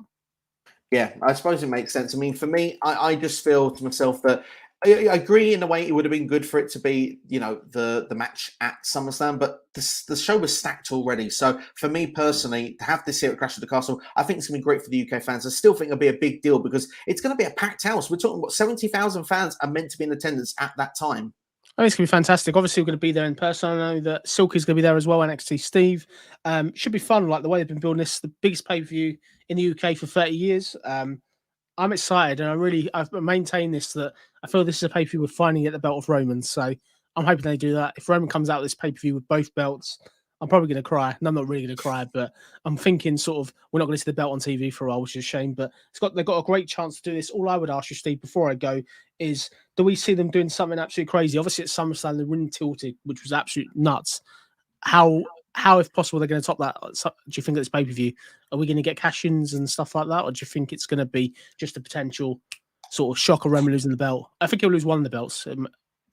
I feel for me, I mean, I'm going to save the prediction. Sorry, I'm getting the vodka ready, just if anyone's wondering. It's not vodka. I wish it was vodka. You've been watching WWE 2000. That's why you're hitting the hard stuff. I don't blame you. Oh, God, I need more than vodka for that, my friend. But anyway, I will just say quickly, I think for me personally, it's too early to say. There's been too many curveballs thrown in now. It doesn't feel predictable anymore what's going to happen with Clash at the Castle. So for me, I'm going to hold off judgment for now. But what I like is that I'm second-guessing every decision. I think it makes it all the more exciting. So, for example, if like a Drew was to beat Roman Reigns on that show, God, like you say, it feels so much more monumental because it doesn't feel so predictable. I agree. I think the thing is, Roman can afford to lose the belt. I just hope it's not one of them where Roman drops it to Drew, And then obviously Roman's not at Extreme Rules, you know that already. He comes back at Survivor Series, and then Drew's dropping it. I think Drew could be a good long-term champion, but Roman is getting the belt back going into WrestleMania. I can't see him going against The Rock potential, Cody Rhodes without this belt. It's not going to happen. So, but I'm looking forward to seeing it. It should be fun. But thank you very much for having me, Steve. I am going to exit and leave you to all your questions. Sorry to leave you so many questions. Absolutely. I've got loads of questions in, so I'm not going anywhere. So make sure to stick around. I'm going to answer every question that comes to the stream. But I want to say a big thank you to Jonesy, who has joined us today. Obviously, he's got work in the morning. He's got to be up very, very early. So that's why he is leaving us at this stage. But Jonesy, I want to say a big thank you. Of course, he's on YouTube. He's on Twitch as well. We're doing Football Manager streams and the Wrestling Report each and every Sunday also. So make sure to drop links to all three of those in the description at the end of this video. But Jonesy, thank you for joining me. Thank you so much, mate, and have a good rest of the stream. Take care, guys. Thank you for all your questions. Bye-bye. Thank you very much, Jonesy. So I'll be going and taking on the rest of the questions now. Do not move a muscle. I'm going to get through all of them, and hopefully I'll catch up with the chat now very, very quickly. But Kota Ibushi and Kenny Omega to reunite together needs to happen in AEW. It's the perfect way to turn Omega babyface's Underground Temple. Joe, I agree. And when Kenny Omega comes back, I think that the pop's going to be so big for him that a babyface run needs to happen. I can see him being on the side with the Young Bucks as well, potentially for forgiveness with Hangman Adam Page as well. So I can see all this going down. So for me, I think it'd be perfect, especially if they do that as well. And Ibushi and Omega could even go for the tag team titles. There's lots of possibilities and lots of ideas you could do with it. Like I said, I would be popping and hyping if both of those were in AEW together at the same time. Even against each other would be fine for me. Sination Dog says, do you like Dexter Lumis' new character? I know he had this character before, but now he's more of a psychopath. I certainly do, and my reasoning for it is that it's a change of direction. We saw this different Dexter Lumis in NXT, and the thing is, let's say, I mean, Indy Hartwell has got nothing to do in NXT for me. She might as well be called up to Raw right now. To see that her man, like her husband, isn't the person she used to know, for example, would be a fascinating storyline in itself as well. There's so much more you can do. You've got new doors you can open. Forget the Forbidden Door. New doors to this character of Dexter Lumis, and that's why, for me, this character works a lot. Some may say it's one-dimensional, and I have said that before him being rehired, but I mean, that's something to worry about 3 to 6 months from now. In the particular time right now, I'm intrigued to see where it's going to go. And the fact that Triple H has given us something so exciting to begin with gives me all hope and possibilities. So for me personally, yeah, I'm all in favor of this new style of character that's come in. Martin says, who would be the men's and women's world champions, IC champion, US champion by WWE's next year's SummerSlam with Triple H and regimen and Vince's regime? You can choose one regime. Oh, goodness. So if Vince was still there, it'd probably still be Roman and the Usos, and probably held everything. But Triple H involved, it's very hard to say for me. But I think coming around to next year's SummerSlam, I think that Cody Rhodes has won one, if not both, of the World Championships at that point. I wouldn't be surprised if it was one that Karrion Kross held the other. As for women's champions, I do think that with sort of similar of what we've got right now, I could see sort of like a Bianca Belair, Bayley, those sort of being the names there, Liv Morgan still being in and around. If they want to push new people to that position, I'd love Dakota Kai to be there, but she wasn't an NXT champion. I could see her staying with the tag team champions, but Io Sky is someone to keep an eye out for. IC champions, US champions, I think Bron Breakker, LA Knight, I think you could be looking also for perhaps some young guns as well. But one to throw into the world title picture, if he does hold the briefcase, as long as I want him to, Theory would be good to hold the world championship by the next SummerSlam, because that's a long time to build him into that role. C Nation of Dog saying Dexter Lumis getting arrested was not real. It was scripted. It certainly was, but that's the beautiful part of it. They made you feel like it was real. It was only the fact that we at the end saw a face go, oh, what's going on? But the way they did the storyline notice in the background of the night, I thought was really, really fun. So for me, I thought it was really, really cool the way they pulled it out. Silk says, what's your thoughts on the story that Malachi Black almost retired this year due to a back injury? Wasn't aware of it. This is the first of my knowledge, so I would have been really, really shocked. For me, he's a once in generational type talent. There's no one out there like Malachi Black. You can't compare him to anybody else. So he would be a great miss in the wrestling world if he was and when he does eventually retire. But for me, I'm glad he's still around. Keep him in the trios action. Keep him protected in the meantime. Maybe the trios championships would be a good idea for the House of Black. WWE uploaded a proper video on YouTube showing Dexter Lumis more. Interesting stuff. I've seen fans do it on Twitter. I've not seen WWE do it, but I have to go and check that out. But the fact that they have, now that I suppose they can sort of say, oh, it's Dexter Lumis, and maybe next week they can go on the angle of, he doesn't work here. Why was he here? And then they can perhaps put the pieces together. We saw this last week, and we saw this. What does it mean? If they can play and drag this story out for a good few weeks, it could be very, very interesting. That's the thing that I really like about this Dexter Lumis thing. It's not necessarily not just the signing itself. It's the storyline. It's the questions. It's the cliffhanger. This is the stuff that really makes me invested as a wrestling fan. This is what I want to be about. This is why I am here. Underground says, what if Dexter Lumis is stalking Ciampa instead of AJ, as in their feud as for AJ and Ciampa, Dexter is stalking Ciampa to get back at him, turning on Gargano for all those years. Do you know what? That is long-term storytelling, long-term booking, I think is where he's gone with the LTB. I think that'd be genius. I think that'd be great. It's a lovely, subtle way to do it as well, because Ciampa would have been at ringside, if I'm not mistaken, during that match with Miz and AJ. Was he? Was he there? I don't remember. They've got a short-term memory when it comes to stuff with Raw, but that would be a really, really natural way to do it. So, yeah, I think it's a great idea. I think it's what I'm trying to say in a very, very bad way. Martin says, do you both expect, or do I expect, for Survivor Series to be bigger stakes this year? What does it need to be real brand versus brand supremacy?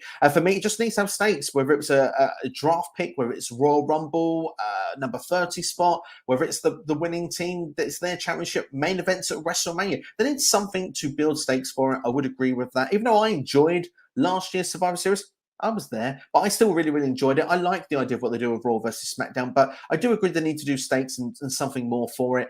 For me, if I was to be honest, I'd like to see some of the special gimmick matches come into it, not have their own branded pay-per-views, have a War Games, have an Elimination Chamber, even have King of the Ring at Survivor Series and actually build that to have something that goes on. It can still be Raw versus SmackDown at the end, the Raw versus SmackDown Superstar. The winner gets a title match at the Royal Rumble, but there's stakes involved. So those are the things that I'd like to see come into it.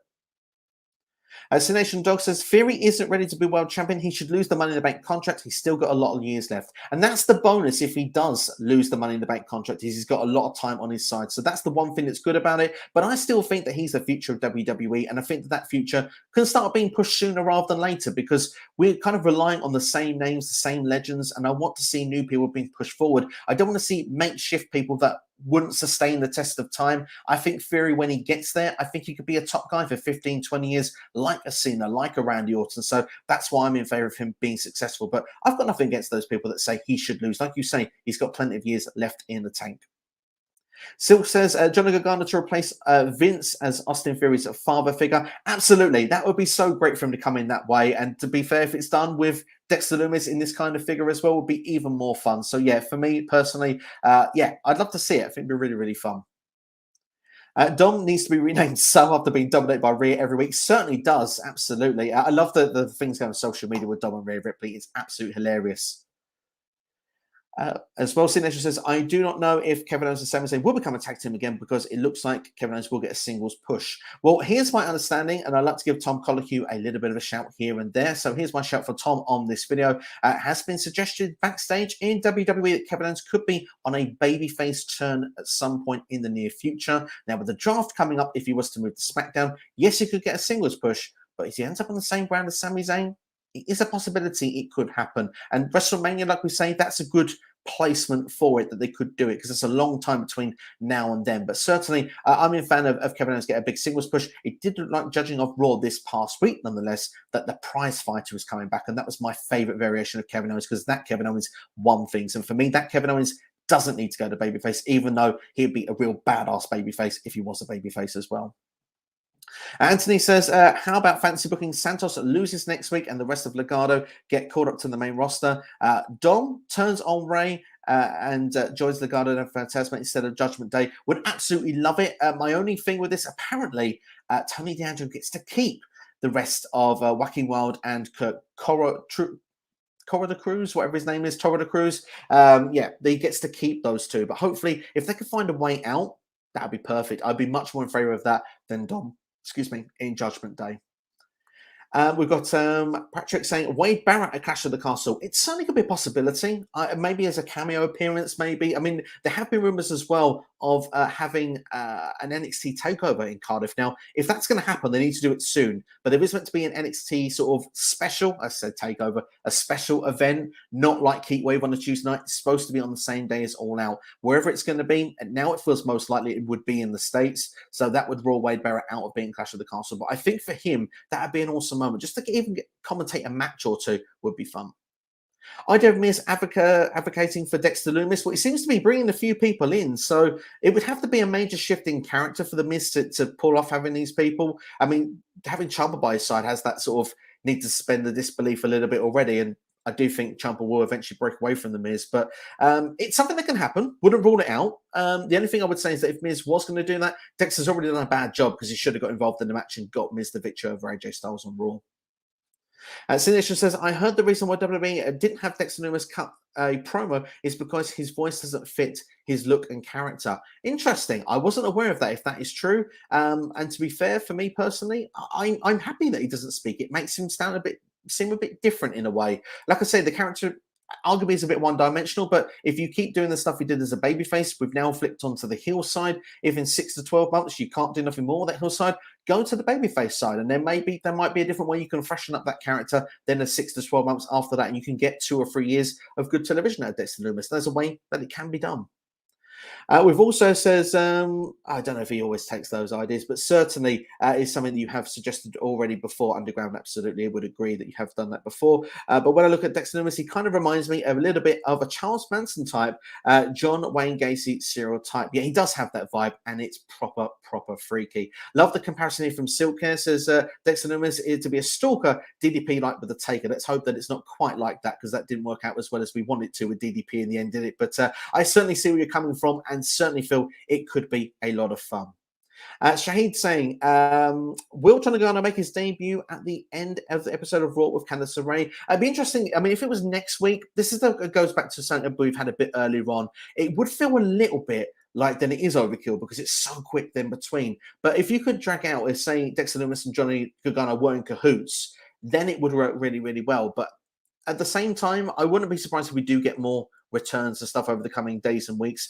I hope it's a couple of weeks more or a few weeks more before we get Johnny Gargano, whether it's with him or not. But for me right now, I thought if it was going to be, it would have been in Ohio this week. So I'm going to say now the earliest will be the draft. Might be wrong. We'll see.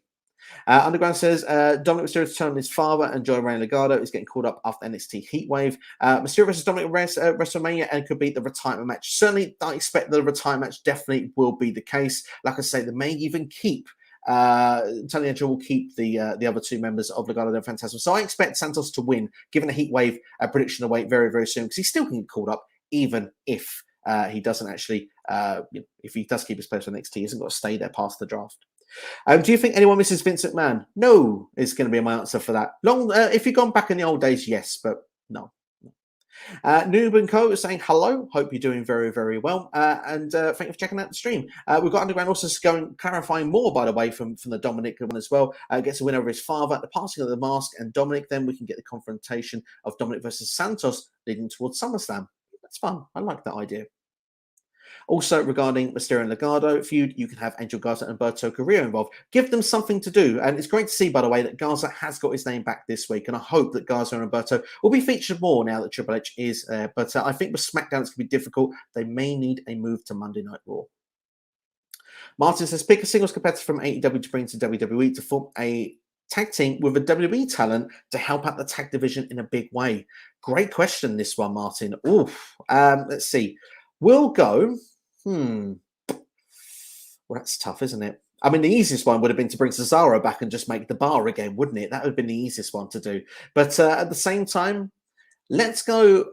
See, I want to do something with Cody Rhodes, because in that way it would make a natural link together. Imagine if it was MJF and then they sort of were friends, and then you could do where Cody goes for the championship, MJF turns on Cody, like we saw in AEW, but we're seeing it in WWE. Whole new thing for a whole new audience. I think that could be a fun way to make it play out. My other one would be Ricky Starks, but who I'd team him with at this point, I'm not sure. Just push Ricky Starks. That's why I'm going to leave it with that one. Also, we've got, it's weird how WWE were teasing John Cena in theory for SummerSlam, and it never happened. Yeah, it never happened, but I think it'll happen at WrestleMania. Just like Jonesy said earlier on, I think WrestleMania will be the right place. It's in LA after all, and I think that that would fit for John Cena at this point to make a return to WWE. And Team Nation also says that AEW should do a special per month. Totally agree. And we're finally there, Anthony, with Hook being a part of the Blackpool Combat Club. I think it's a great suggestion. Would love to see it. Certainly fits it with his in-ring style, his attitude, everything about it. He does scream the Blackpool, even more than some of the members in the Blackpool Combat Club, mainly Claudio, and potentially, I would say Wheeler Yuta, although Wheeler Yuta has earned his stripes, to be fair. Sin Nation Dog here saying, I heard that the Young Bucks were supposed to drop the AEW Tag Team title The Young Bucks, were supposed to drop into FTR, but they didn't want to lose the titles to FTR, so they did the Swerve and Glow No Glory instead. Interesting, if that's a theory you've heard. This is my understanding, is that the Hardys were meant to win those tag team titles when the Young Bucks did. So obviously the stuff happened with Jeff Hardy. They've been pulled for TV. So the Young Bucks were the ones that won instead because they wanted to push the narrative with Jungle Boy and Christian. Great feud and rivalry, by the way, for those that want my take on that. But at the same time, I would have thought that we would have got the Bucks versus FTR, then moving on at that point. I'm still not convinced FTR will get the tag team title shot here at all out. It feels like a different direction was already in place. The Young Bucks do feel like they're naturally meant to be part of this trios tournament. Tony Khan has said that he wanted those trios titles when Kenny Omega would come in the picture. So tonight, in a way, it would make sense if Kenny Omega returns. So I would give a pat on the back to Jonesy if it is the one that happens. But certainly for me, we'll have to wait and see how it's all going to figure itself out at this point. Irish Wrestling Entertainment, hope you're all doing well. Thank you for checking out the streams. How are you, lads? Do you think Triple H will try to work with AEW in the future in terms of keeping your enemy closer? I think by keeping the enemy closer will be to take talent from AEW, if I'm being brutally honest. Like I said, unless it benefits WWE, they will not work with AEW because AEW will be the one with the most to gain. WWE will have the most to lose when you look at the warfare. Would they want to work with another company? New Japan could be one. Maybe Wrestling Noah. And maybe someone like I'm trying to think of some of the real small promotions maybe in the United States that have got something. I mean, like they worked with Evolve before, ICW, they've all got them on the network. If they do that, I think can benefit WWE long term, that's what they'll do. But I don't see them working with AEW, no. But taking their talent back to WWE, that I can see definitely happening. By 2025, who would have a much deeper roster, AEW or WWE? Great question, Martin. To be honest, really, a couple of years ago, WWE had a massive roster. Then they released about 200 people, and we all got really, really upset because, well, as you would, we don't want to see people lose their jobs. But WWE had a stock full of wrestlers that they weren't using, so they released a load of people. AEW now are in that situation, which is why Ring of Honor always feels like a necessity at this point to get them a TV deal, to use half of that roster to get them on Ring of Honor, and then use other people for AEW. But who will have a much deeper roster? I mean, if we're being honest, WWE still has a much deeper roster now. If you go both NXT, go with the NXT, trainees backstage, there's probably about 100, 200 of them. So WWE have the bigger roster now. I think they'll still have the bigger roster then.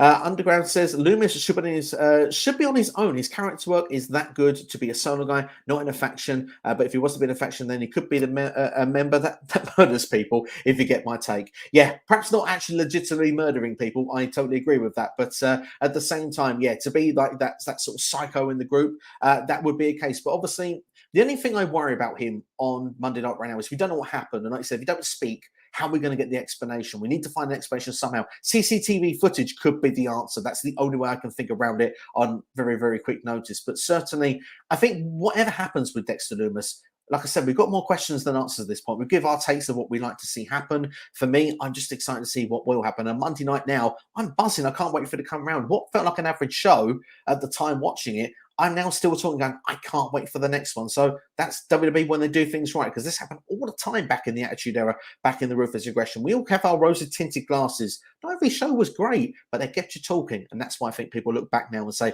oh, it was the best time ever. To do things like that now, I think it'll get people talking 10, 15 years from now. Do you remember that time in 2022 when Dexter Lumis did that and showed up on Raw and we didn't know why?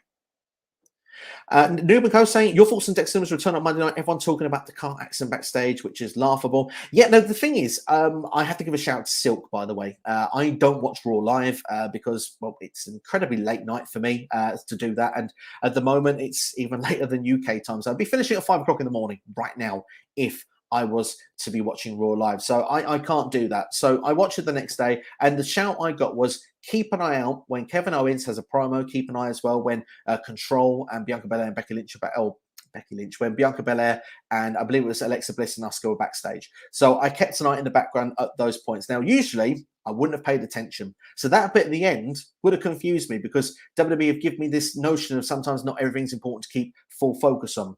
You had to keep full focus now on what was going on here. And I think that's something that's a really good notice coming out of Raw this week, is that not necessarily everything you're watching on camera is the most important thing. Now, that may seem a bit laughable in itself, but the fact that you've got to keep an eye on what's going on around in the background, stuff like that, all of a sudden you've got an exciting, engaging show which you're hooked in 100%. And that, for me, is what I remember as a wrestling show, as a wrestling fan, and what I want to see with my WWE all the time. So having this notion, even though it's Dexter Lumis, which I said literally about a week ago in the stream was probably not the biggest move WWE could bring back, but in the way they've done it, they've got me talking. They've got me excited. So I don't want to sound like a broken record to everybody here, but that's why I think this past week on Raw, it was a very ingenious move, because not only is it good for Dexter Lumis, it's good for the storytelling, good for the cliffhanger. It actually means next week, you're going to pay attention to every detail. What if The Fiend comes back, for example? I shouldn't really bring The Fiend up, really, because he's no way probably going to come up in the near future. But what if The Fiend was to come back and you got like one of the puppets popping up somewhere in the background? You're now going to keep an eye out if something like that happens, and you're going to go, well, Bray might come back. There could be different teases like that for anything that goes on. So that's why, for me, it was actually genius the way they did it on Raw. I really, really liked it. Martin Guerrero, by 2024, who would be the 4 pillars in WWE and AEW? There's a lot of futuristic questions today, Martin. I'm not going to lie, and it's very hard to think that far ahead because, as you know, plans can change. But for AEW, I think a lot of the 4 pillars that we see now probably will still be those pillars then, but they probably will be elevated, hopefully a bit further up the card. But if you want to go with the brand new, the sort of lower card guys that we push to the next level, you're talking like your Konosuke Takeshita's, you're talking like your Lee Moriarty's, your Daniel Garcia's, those sort of stars, Dante Martin, they'll probably be seen as the pillars at that point. Hopefully the pillars would have moved on towards the main event scene. As for WWE, I expect Cody will be one of the top guys at that point. I still think a lot of the guys that will be there, but if you want to go with the up and coming stars, Theory, Bron Breakker, let's take someone as well from the women's division. Someone maybe, I think a Gigi Dolan's got a big future in WWE. Some may be surprised by that, but I think when she breaks away from Toxic Attraction, take it a year or two from now, she's got something that's a bit stand out about her. She stands out in the crowd. There's something special about that girl. I think she'll have a bright future. But I'll say Roxanne Perez as well could fill that spot also. So there's lots of different ones. Carmelo Hayes. I mean, I'm naming more than 4, Martin. That's because the future's that bright, my friend. Underground says, if we don't get a Moxie Blackpool Combat versus Blackpool Combat feud in 2023, I'll be disappointed. Moxie and Callahan versus Claudio and the BCC's Moxie replacing Chris Hero, take my money. I was never a big fan of Hero. Don't know why. I just couldn't connect. I didn't mind Cassisono when he first started NXT back in 2012, but I've never been that invested. It's just me. I know it's just me. So, take it with a pinch of salt with that one. But Callahan in AEW would be quite interesting. And surely Eddie Kingston would get involved in that action as well. Quake, by the way, his name is stupid. We'll see. I mean, like I said, it's not my favourite name, but we'll see. We'll see. I think that if it delivers on what it's meant to deliver, then I'll feel different. Underground says NXT call-ups coming up. Who's getting it, guys? Santos, Apollo, Roderick Strong, Cameron Grimes, Fabian Eichner, Carmelo Hayes, maybe, Grayson Waller, Wesley, Von Wagner. I think names will get caught up. I haven't got the steel to say to you right now, so I don't want to give everything away on this, if you don't mind, Underground. I've got a video coming out with this exact topic. People will be called up in the draft. The draft videos that are usually a lot of people like those on this channel. They're usually some of the most popular videos that I do it all the way through the year. They're coming out next week. So the NXT one will be there. But to give you a couple of names, because I think I need to give something to keep you hanging on at this stage. I mentioned Gigi Dolan there, and I mentioned the Bron Breakker. So I think the obvious ones will be Bron Breakker and Toxic Attraction will be mentions there. As for the rest, some in that list, I would say there may be some of those in that video, that's featured in my video. But I'm going to keep the cards close to the chest at this moment, if you don't mind. Johnny Alito had a better run in WWE than AEW. I'm going to say yes, but I actually think he had a better run in NXT than WWE and AEW combined, if I'm going to be brutally honest with that one. What would make you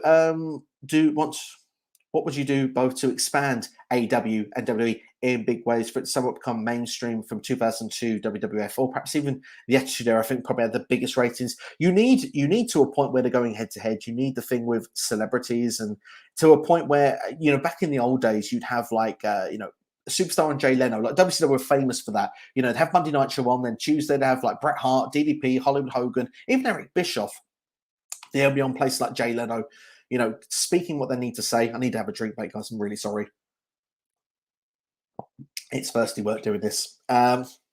Yeah, they do that sort of stuff there. Getting celebrities in is a big thing as well. Getting people like Bad Bunny in, for example, for WWE is huge. Getting Logan Paul in, as much as most people don't like him, it's still a big deal. Is it going to bring every single eye from their Twitter account and Instagram accounts in? No, of course not. But it may bring a different audience in. If 4 or 5 people pick up that weren't before. Obviously, for Bad Bunny and stuff like that may be disappointing, but for if more people come in for what action you take, you're doing something to expand the product. So for me, the idea of celebrity, the idea of trying to become mainstream is trying to get in with what mainstream is doing. What is the cultural things now that is massively over? For example, if you look at social media, things like TikTok, Instagram, those things that are massive right now, get those videos out there, get people's attention spans to get people talking. WWE right now do that very, very well. For example, the Reggie one they did when he was jumping into the ring got like 30 million views.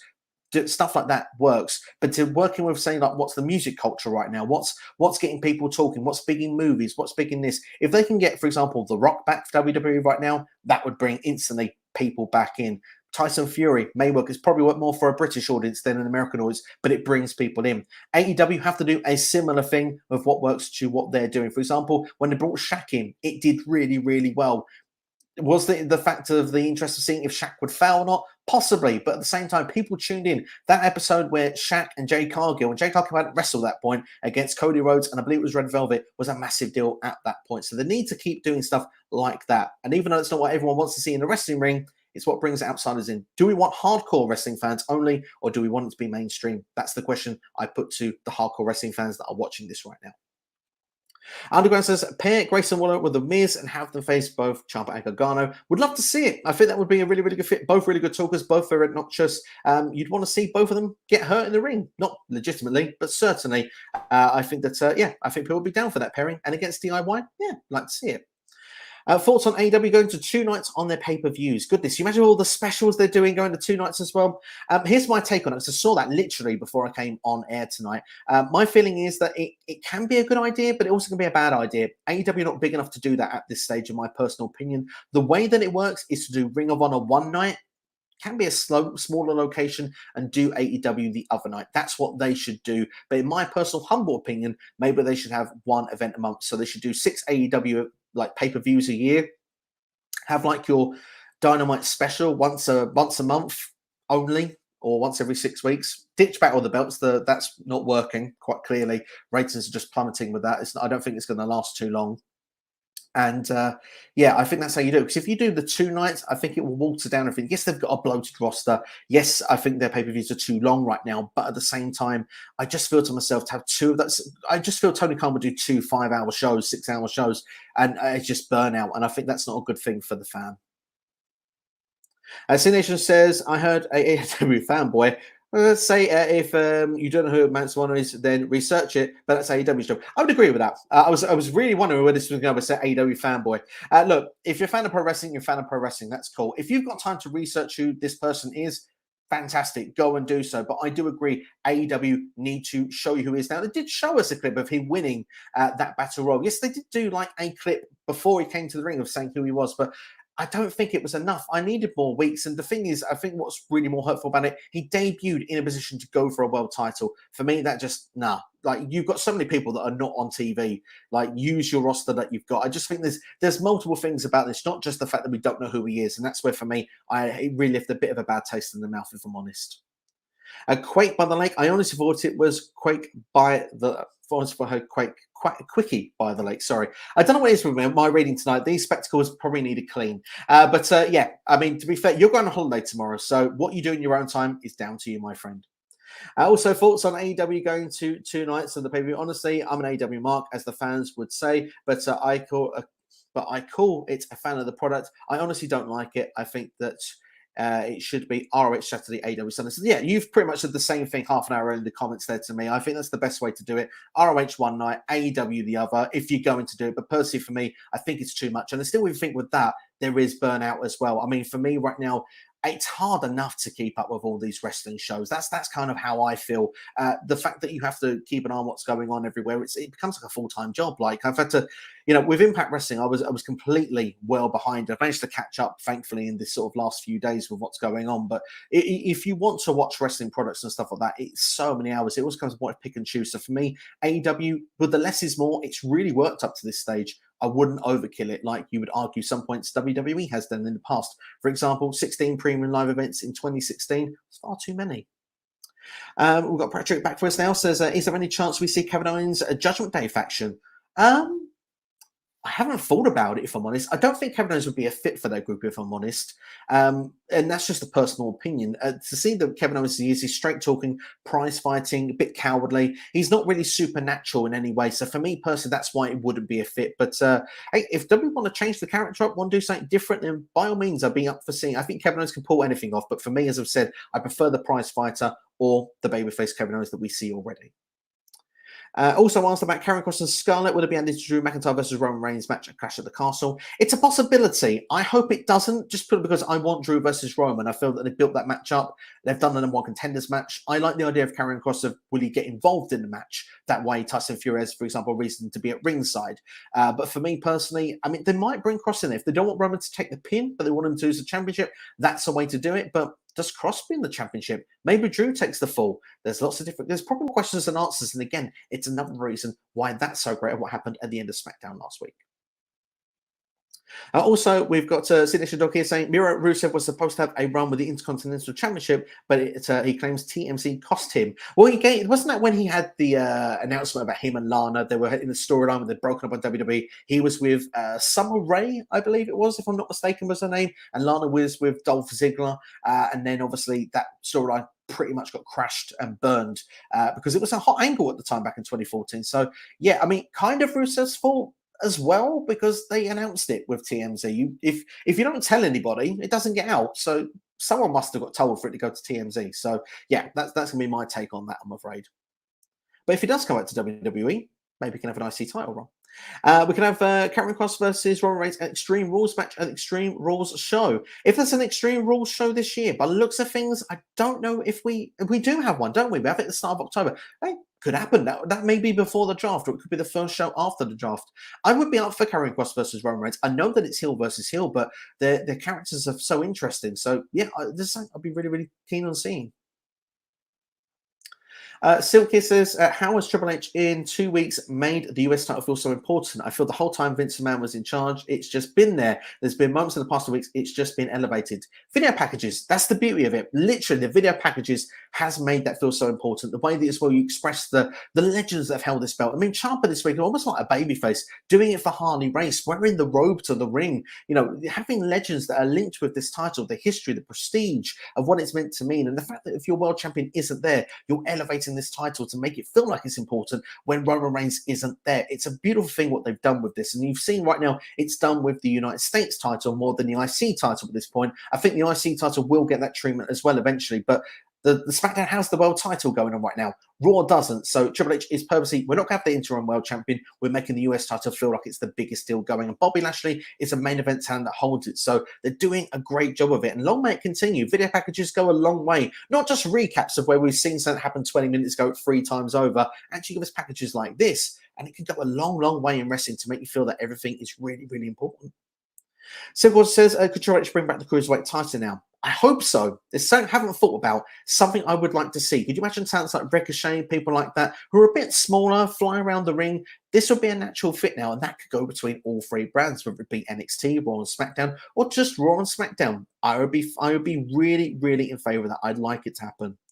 Also, it was combined, yes, where you did ask there, Underground, if it left. Yes, it was combined with the North American Championship. That would be quite fun if it was to be brought back. I think that would be a good way to do it. Underground has said, though, is there even Cruiserweights in WWE anymore? They got rid of most of them. They definitely did in NXT. Yeah, they completely got rid of that roster, but they could make it work on WWE. I think the limit was £225 before. So if they wanted to, they could do that. It was 205 in the new era of the Cruiserweight Championship. So it's how WWE want to do it, but they certainly could bring it back if they wanted to. Patrick says, we all know that we'll see different stages and sets and Clash of the Castle. What about Extreme Rules 2022? Hard to say with Extreme Rules. It's an arena show, so that could be different. As you know, I am on your side. I like seeing different staging and stuff like that. So I hope they would start to do that again. Maybe it's something that Triple H will bring back, but we'll have to wait and see if it will happen at Extreme Rules. We definitely will get it at Clash of the Castle. Of course, it's a stadium show, so they will go all out for that.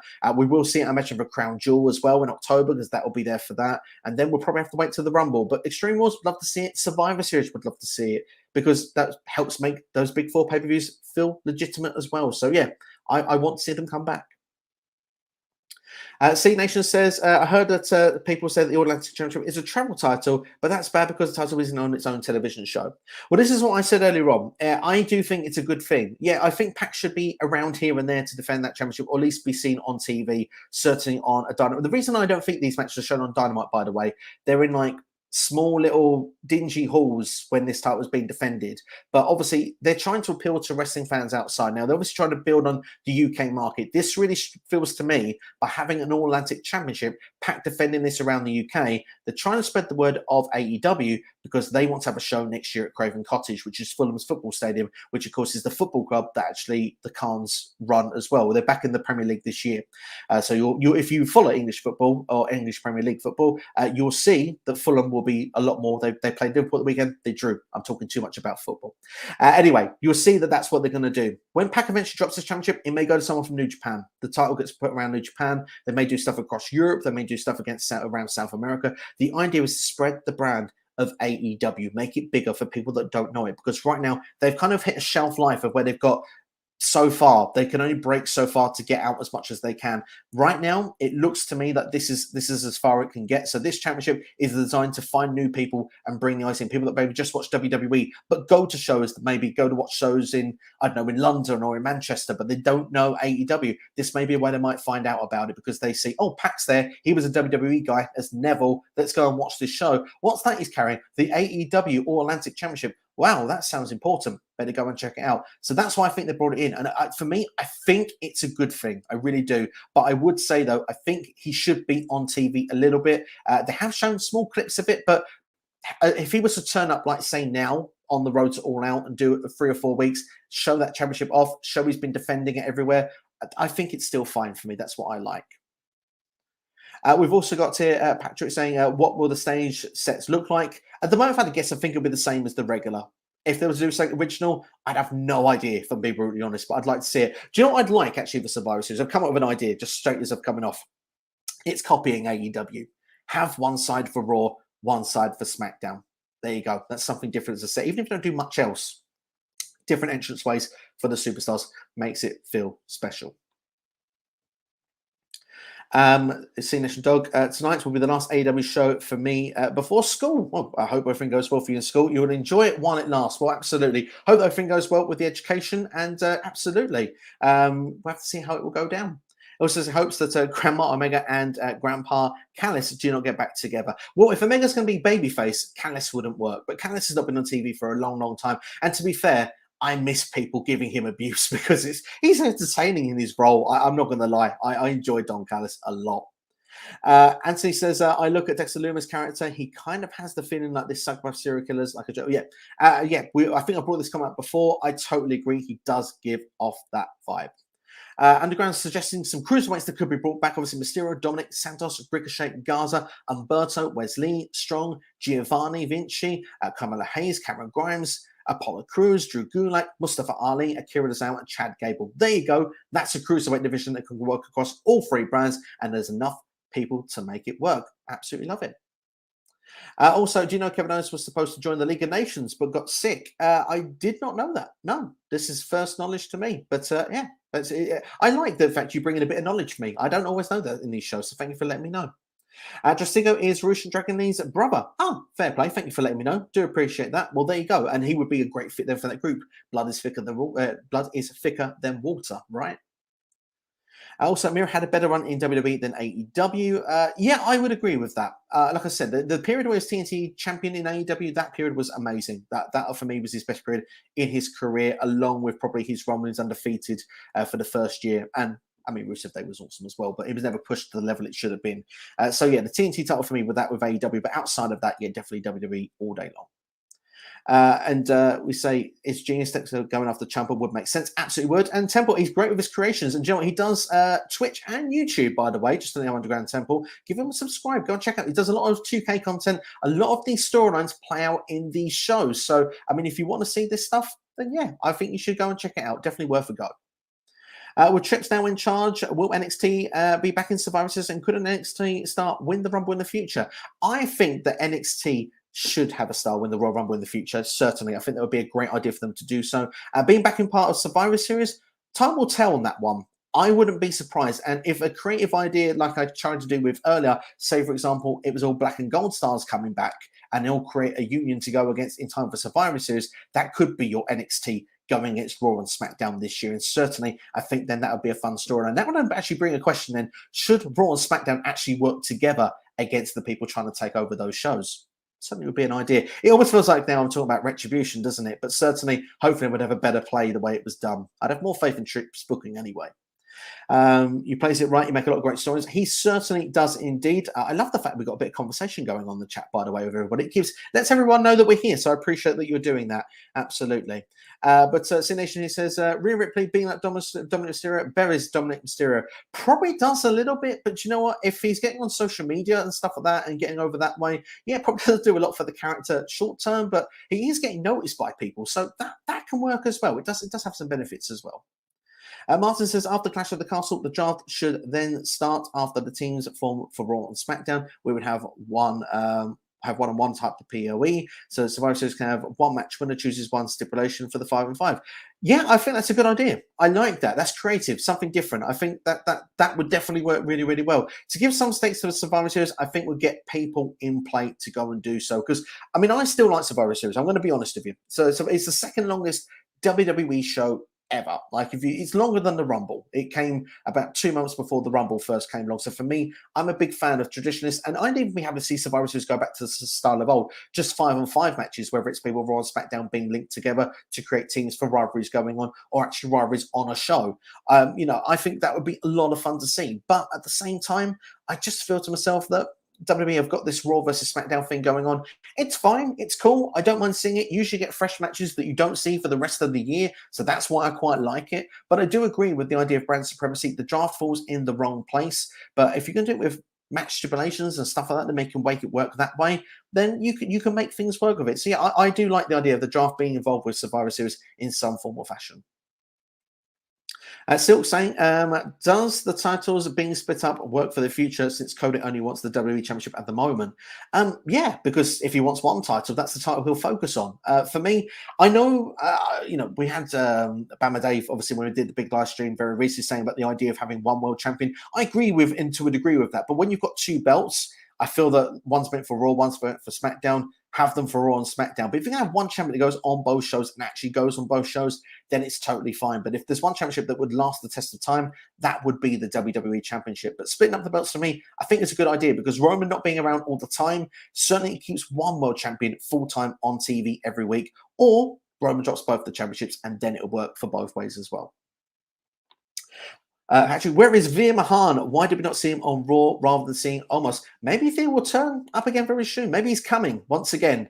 It's a sight for sore eyes, isn't it? But no, seriously, Veer, apparently Vince McMahon ran out of ideas for him. That's not a surprise for the way he was being booked. Excuse me. I think, actually, to be fair, the way he was off TV coming to Raw for the longest time. If they booked him like a babyface for the first few months, I think he would have got a massive pop. And I think if he'd made a save for someone and Veer was there, they could have done something more with him, But certainly, I agree with you. I don't know what's going on with the situation. I think he needs to draft move to SmackDown personally. And I will say as well that he may need Sanga as a tag team partner, because then that would fill up the tag team division with another team. They can go back to what they were doing before. Silk has got an answer here from Underground Temple. Drew wins both titles at Clash of the Castle, but the following week on either Raw or SmackDown, he gives up the WWE Championship due to saying Raw needs a world champion and we get a tournament. It could be an interesting way to do it. I don't think Drew would give up a title, though. I think Drew seems the kind of guy to me that would want to go on both shows and defend those and burn himself into the ground and lose both titles by literally burnout. So that's the way I would see it. But certainly it can be a way that can be done. C-Nation Dog saying it's hard to create new characters because a lot of what totally agree with this. I mean, the thing is, wrestling's been going on for like 100 years, and with what we've seen on TV, you have to recycle storylines to a degree, because literally, we have seen everything already. So yeah, I totally agree with that. It's hard to create new stuff, but we do get fresh content here and there in WWE and in AEW and in wrestling in general. So sometimes we get surprised. Who thought we'd see a ring be tilted by a tractor? We got that at SummerSlam. So yeah, that's not characters necessarily. That's something we see on screen. But certainly we do get fresh things and new things all the time, especially with the world evolving in 2022. We need characters that match what's going on with the current modern day as well. And that will bring mainstream people in as well, or mainstream audience, because they'll have more connectability to those characters. Vim Hart should go after Bobby Lashley. We need him on Raw. He'll be so popular in the India market. Well, there's a contradiction to me saying he should go to SmackDown, but certainly he could go for Bobby Lashley. Bobby Lashley got a clear path. Vim Hart coming back could build himself up. That would be a good match. And Vim's actually good in the ring as well. And like you say, he would be good for the India market. So yeah, I'm fine with that. I think it's a good idea. Do you think the Hardy Boys will still win the AEW Tag Team titles? If Jeff can get clean, yes. But until Jeff gets clean, it's not even worth a debate of conversation. It won't happen until then. We've got any singles titles from any singles from AEW to WWE to form a tag team. He would have Cody and Dusty Rhodes, and it makes a lot of sense to go against Roman and Seth too. That'd be like Battleground, I believe, back in 2013 Underground. Correct me if I'm wrong. NXT to open with a women's. Again, he's got the full comment here. A women's match, and then a women's match. It did, and you know what? Women's wrestling. I'm a big fan of it, big component of it, and long may that continue. It's good to see this week. Martin says, we're going to head out, Steve. Steve Wrestling is on fire. You can tell with so many people, it's talking points in the chat. Maybe a suggestion I can give you is wrestling speculation of the week videos. Certainly could look to try and do something like that in the future. Obviously, we've had Jonesy on just now, does the wrestling report. That's what they do. So I don't really want to necessarily try and steal their gimmick, but certainly, and if I can make a variation of that where it becomes unique and original to the channel and what I like to do, then certainly that could be something we could explore. But obviously, when I do these live Q&As, that opens the forum up for a lot of the speculation. Like you say, it's great to see the chat filling in. I'm sorry that I am still nearly half an hour behind. I'm trying to catch up as quick as I can, but so many comments keep flooding in and the questions are so good. So I appreciate you stopping by, Martin, and hope everyone else is currently enjoying that's still here. Who is one talent in WWE who you think deserves to be WWE champion the most that hasn't been WWE champion? Very, very good question, this one. Well, Kevin Owens was Universal champion, so I'm going to go with Kevin Owens. But if you're going to go with someone that hasn't been champion at all in WWE, then Cody Rhodes is your guy. Jonah beat Okada in the G1. No return to anytime soon, Steve. Perhaps not. It depends on what the situation is, though. I mean, if he beat Okada, that's fantastic. And if they keep him in New Japan, long may that continue. That would be awesome to see. But at the same time, it depends on what that deal is with New Japan. That's what it's going to come down to. But hey, I'd like him back. And it seems like you would as well. We'll have to wait and see. We'll be patient, Undergrad. We'll be patient. CP Styles, thank you for checking that stream. Hope you're doing well, CP. What team would you have win the Trios tournament? For me, I did this video last week on the live stream. So my take on that was Adam Cole and Red Dragon, or I'd have the Young Bucks, Hangman and the Page and the Young Bucks. And for me, I'd like Hangman Page and the Young Bucks because although they're the baby faces, the heels can still chase to try and win the titles back. But if Kenny Omega then was to return and say, whoa, I thought the Bucks would wait for me to go for this. Why are you with Hangman? It throws all new storylines out there and everything. So I think that'll be quite exciting TV. So Hangman and the Bucks would be my choice. Underground, Dexter Lumis can't talk juice to his gimmick and stuff. How great it'd be if Jake the Snake was to come in and be his speaker. Lumis' entrance has the Snake vibes. It certainly does. And guessing, is Jake the Snake still with AEW or not? I'm not sure. I've not seen him around for a long, long time. But certainly that'd be fun. I think that would be a great connection. Jake the Snake Roberts has kind of got that sadistic, psychotic brain as well. So yeah, very creative like that, Underground, a lot. C Nation, I think Sammy Guevara should be taken off the four pillars of AEW. Interesting take. Obviously, he's just got married, by the way, to Tay Conti. Congratulations to them. They've not been around for a little while, but they'll be back for All Out, I'm guessing, with the match there with Sammy and Eddie Kingston. Look, Sammy Guevara has had some controversies in his time in AEW, and I'm sure you could argue that he probably already isn't one of the four pillars, but the fact that they're trying to keep him as one because he's with the JAS. But yeah, we'll see how it plays out. Sammy Guevara has an interesting time in the last couple of years, certainly since leaving the Inner Circle. It's not quite worked out for him the way that I think many would have hoped. C Nation says that WrestleMania should go back to being one night because WrestleMania isn't the same without one night. But it is nicer to not have to sit for 8 hours. I think that's the reason why I give WrestleMania the exception. I've enjoyed the last couple of WrestleManias so much more with them being shorter shows. But it does take away of having everyone on the card. But at the same time, I think everyone goes for 2 nights of WrestleMania, don't they? So they get to see everybody, but just spread over a different length of time. But the question is, if you go to one night, yeah, you only see half of the roster, which then would be a shame. But ticket prices, well, I imagine, must be extortionate. Mance Varna, still can't get it right, not going to get it right, not going to care. First match in AEW was him having the chance to get a few, and yeah, that was what was wrong. One of the big things, what was wrong with it, wasn't really good, and this is why people like Miro and stuff probably were a bit upset. Triple H should bring War Games to Survivor Series, and look at that lineup of the matches there. Yeah, War Games to Survivor Series, would love to see it go down at some point in the future. Absolutely, bring it on. What I'm going to do is maximum going to go for another 13 minutes. That will take us 2 hours of the stream. So that's what I'm going to do. And we'll answer as many questions between now and then. And like I say, if you want to get a question, do it now. But I'd recommend to try and get through the questions so I can give you all the adequate ones you've got in. But yes, it was an announcement of Rusev and Lana getting married because Rusev was with Summer Rae. And so there was a scenario back in 2014. Thank you for clarifying, C Nation, on that one. The WWE NXT Cruiserweight Championship coming back may hurt the title because it's been retired twice and could be retired a third time. Well, if it's taken seriously, it would be better, wouldn't it? But yeah, I totally get where you're coming from. You would hate it to come back and not be seen as a big deal. And WWE also have a lot of championships. We say AEW have a lot of titles. WWE do as well. So unless they're going to push it right, don't have it at all. Because for me, a storyline can work. You don't necessarily need a championship to make a storyline.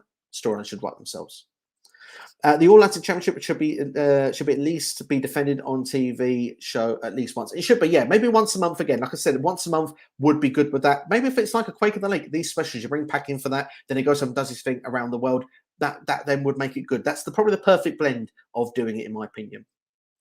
Also, do you think the Digital Media Championship is a joke title and do you think it should be retired? I'm not really a fan of it. I don't really see the point of it personally. I liked it for Matt Cardona. Now see with Brian Myers doing it. I like the fact that Brian Myers hated that Rich Swann had it because he doesn't have social media. I thought that was quite fun. But outside of that, yeah, the title doesn't mean a lot. It is meant though for social media. Again, it's meant for YouTube. It's meant for Facebook. It's meant for places like that. It's not really seen on your television show. If you can connect with people, and Impact need this more than AEW do, really at this point. If you can find people that can come and find your product on Facebook, and go, oh look, and you had Jordan Grace as a champion. You've got Brian Myers. Oh, this is quite cool. What's this? Impact Wrestling? You might go on YouTube, might look for it there. You find some clips and think, right, it's on Access TV. I can get Access TV or wherever you watch it around the world, and you might go and watch it. So a Jericho wouldn't say, do I see a value and importance when I'm watching Impact? No. Do I see the purpose of it and think it could stick around? Why not? I don't think it's doing a bad thing necessarily all round, I guess, when I talk about it a bit more in detail. Did you know Josh Alexander is an Impact Triple Crown winner? Not without thinking about it, no, but thank you for bringing the fact in, and you are true. He has won all the 3 major titles. Underground, Pac has been defending the title in the UK against nobodies and the people that we all probably never heard of. It should be defended on AEW and defended across the globe against people we know. I think that would get more excitement into Dark, though. For example, say Pac then went to New Japan, for example, or, you know, is Dragon Gate still a thing? Because I know he was there before, or DDT or whatever. Go and face someone of a slight name value that we know. I agree that should happen here and there. I think Kip Sabian's thrown his name in the hat now. Not something you expected to see when he's been sitting at ringside with a marshmallow type cardboard box around his head for the last year or so. But at the same time, here's where we are. Maybe Kip Sabian wins it from Pac and then he'll go traveling further around. My understanding of it is that Pac, I don't think, wants to be outside of the UK all the time. I think he wants to have time with family at home. But that's me speculating. That's what I think it is. So we'll see what happens in the situation. I don't think Pac will hold the championship forever. I think that we will get a situation where that championship will change hands, go to different continents, and I think it will return to AEW as well. I think it's a patience game with this one. Right now, the focus will be the Trios Championships. And Sination says, a lot of wrestlers thought they would have a better run in AEW than WWE, but they were wrong. Absolutely. And some probably will think vice versa, and they will prove to be wrong as well. The grass isn't always greener on the other side, but if you can find the right thing, the right place for everybody, then certainly it would be good. But yeah, I mean, right now, some superstars going to AEW may think, they're better in WWE. Why did they leave? They may get the chance to go back to WWE, but it may not be any better than the last time they were there. Time will tell.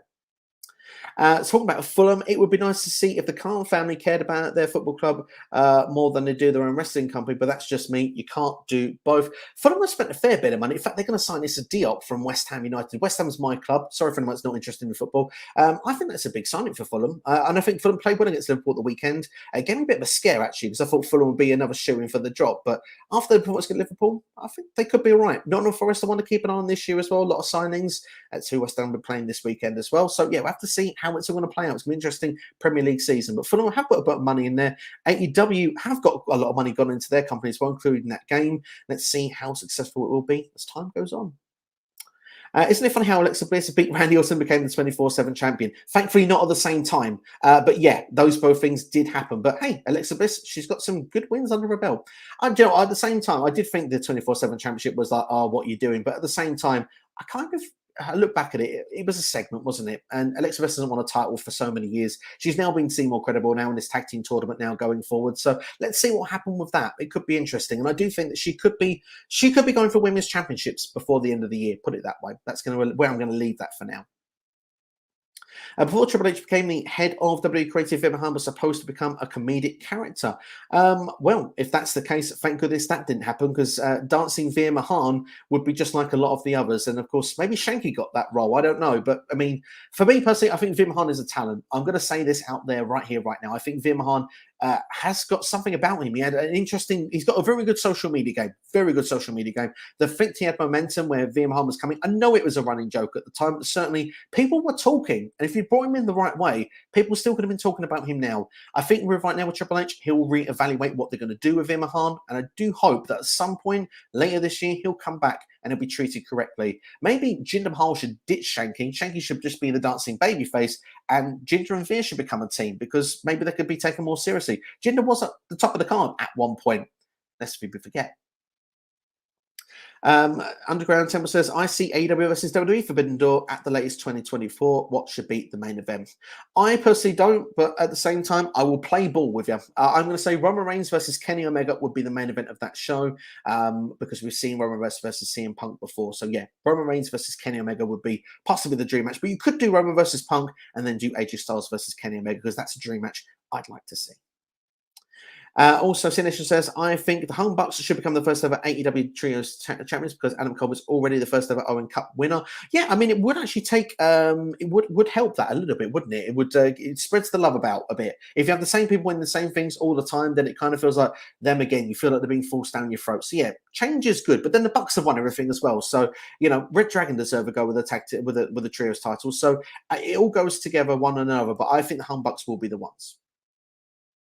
Sination, not a fan of Sammy Guevara anymore. He used to be a favourite wrestler in AEW, but after what he did, I'm not anymore. And you are respected for that, absolutely. He's looked to change from what's happened. Obviously, went with, didn't go for counselling and stuff like that for what happened with that. So, I mean, he looks like he's getting a second chance in AEW anyway. And certainly now he's with Tay Conti, and they're happily married. So let's see. Hopefully, always good coming here going forward.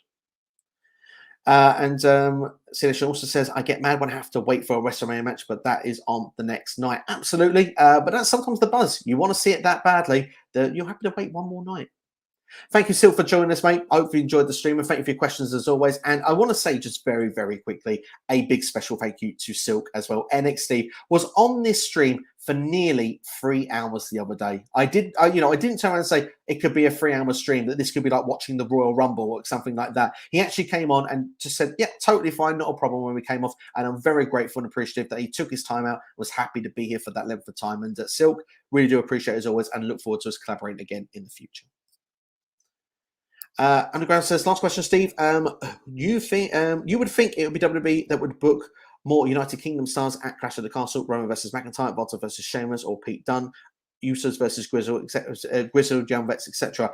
Yes, you would. I still think a lot of them will find their way on the show. I think they'll find a creative way to do it for the ones that are not high profile. And I think that will be a battle royale. I suggested before, I love the idea of a British Bulldog tribute battle royal. But I don't know if that will happen at this point. But they could do it for the men and do it for the women.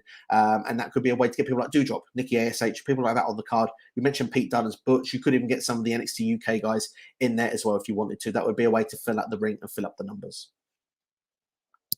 We've got C Nation says that thinks the Impact Digital Media Championship should be retired. That's a fair point. And to be fair, it's not featured enough on TV, and I can see your argument for it. Like I said, just like the All-Atlantic, I see its purpose, and that's why I would be happy for it to stick around. But do I see it as an important title? No, I do not. But then maybe time will tell. I may feel that with the All-Atlantic Championship in 6 months from now as well. Underground says, I want to see WWE make Survivor Series worth it this year. The winner of the 4-on-4 goes on to TLC to get a world title shot at the Royal Rumble. What do you think? Certainly be fine. I think TLC is not happening this year. Again, I don't think there's a December premium live event, which I think would be the only stumbling block there. But hey, maybe a AEW kidnap here of a storyline. Make a Monday Night Raw or SmackDown a TLC special. It's an idea, isn't it? And then you can do that idea there get the idea at the Royal Rumble, or you could even do it do it at day one, because that will be returning on January 1st next year. So yeah, totally in fan of anything that can build up Survivor Series more, because Survivor Series is still a big deal for me. I'm a big fan of Survivor Series, love its history, love its lineage, and I want everyone to feel the same as I do. So if you need to do something to make it feel more important like this, I'm down for it. Sination also says Rich Swann has been the Impact World, TNA World Heavyweight, X Division, and the Digital Media Championship. He just needs the Impact Tag Team Championships. Where is Willie Mack when you need him? It's a shame. I know, Sination, you really wanted that to happen at the time. Maybe Rich Swann will still get that chance at some point. Also saying that Kane also held the 24/7 Championship too, and that was as the governor, Glenn Jacobs. Fun times. But they're probably, but who said Red Dragon probably going to win the AEW. That would be a place for them. If they're not going to be on this tournament, certainly would be a fan of that there. But it's weird how Rich Swann has been chasing the tag team titles and has never won it once. Yeah, I mean, that's the thing. It happens sometimes with talents. They, you know, when you look at it, it can be a thing that can hold on for years for Rich Swann. You can look back in sort of 12 months, get to a Slammiversary or Bound for Glory. I've been chasing this for this long, and it makes a real storyline out of it. It's like what you had, for example, WrestleMania, when people couldn't get wins on the biggest show, for example. Sheamus should win the Intercontinental Championship Clash at the Castle. I want Gunther to hold on to it personally, but I'd like Gunther versus Sheamus. That's what I'm going to say with that one. I want Gunther versus Bobby Lashley at the Survivor Series. Should you want stakes? Those two in a match, that for me doesn't even need stakes. It's good enough. And also, if people don't like said heel, for example, Sammy Guevara or Austin Theory, they're doing their jobs correctly. Totally agree. Underground on that one. They are doing their jobs correctly. Also, Sination AEW are catching up to the amount of titles that WWE has yet. I believe they're like 1 or 2 off. They're not far away now from it, from my misunderstanding. And what would you say is the best heel of the decade? I would say Tommaso Ciampa NXT run. That was a bloody good run. It was a very good run, especially when he spoiled Endgame for a lot of people. That was heel territory, which has not been matched by many others. So yeah, Ciampa probably has to be up there. I'm trying to think of some off the top of my head that would match that at this point. From WWE standpoints, maybe Seth Rollins in the Authority time, but I think I agree with you. I think I might prefer Ciampa's, if I'm honest. Also, do you count Ring of Honor's titles as AEW titles? I shouldn't do, but technically I do. Technically I do, because Tony Khan owns them. They're on AEW TV as well, so if they're on AEW TV, yeah, they count as it. Also, Sinish is still mad about Slammiversary last year. Rich Swann and Willie Mack lost. They should have won the Impact Tag Team titles. Also, Rich Swann can still be Tag Team Championships, just needs a new partner. He hopes Willie Mack comes back and it can be a full circle moment, and he will be happy if they won the championships, and as would I.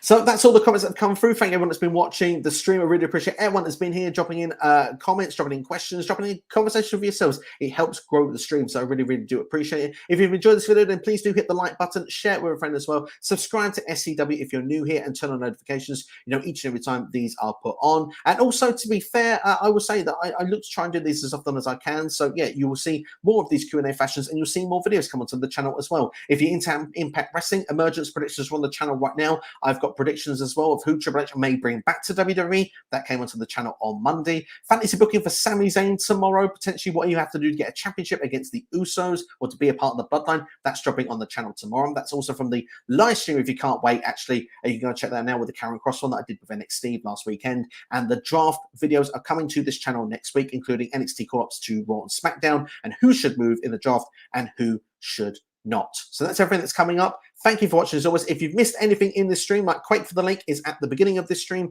Dexter Lumis kicks in from around the 30-minute point. Thank you all for watching as always. Take care. Thank you, Nation, for the kind words there. Please like, share, and subscribe, and I'll see you next time here on SCW. Take care.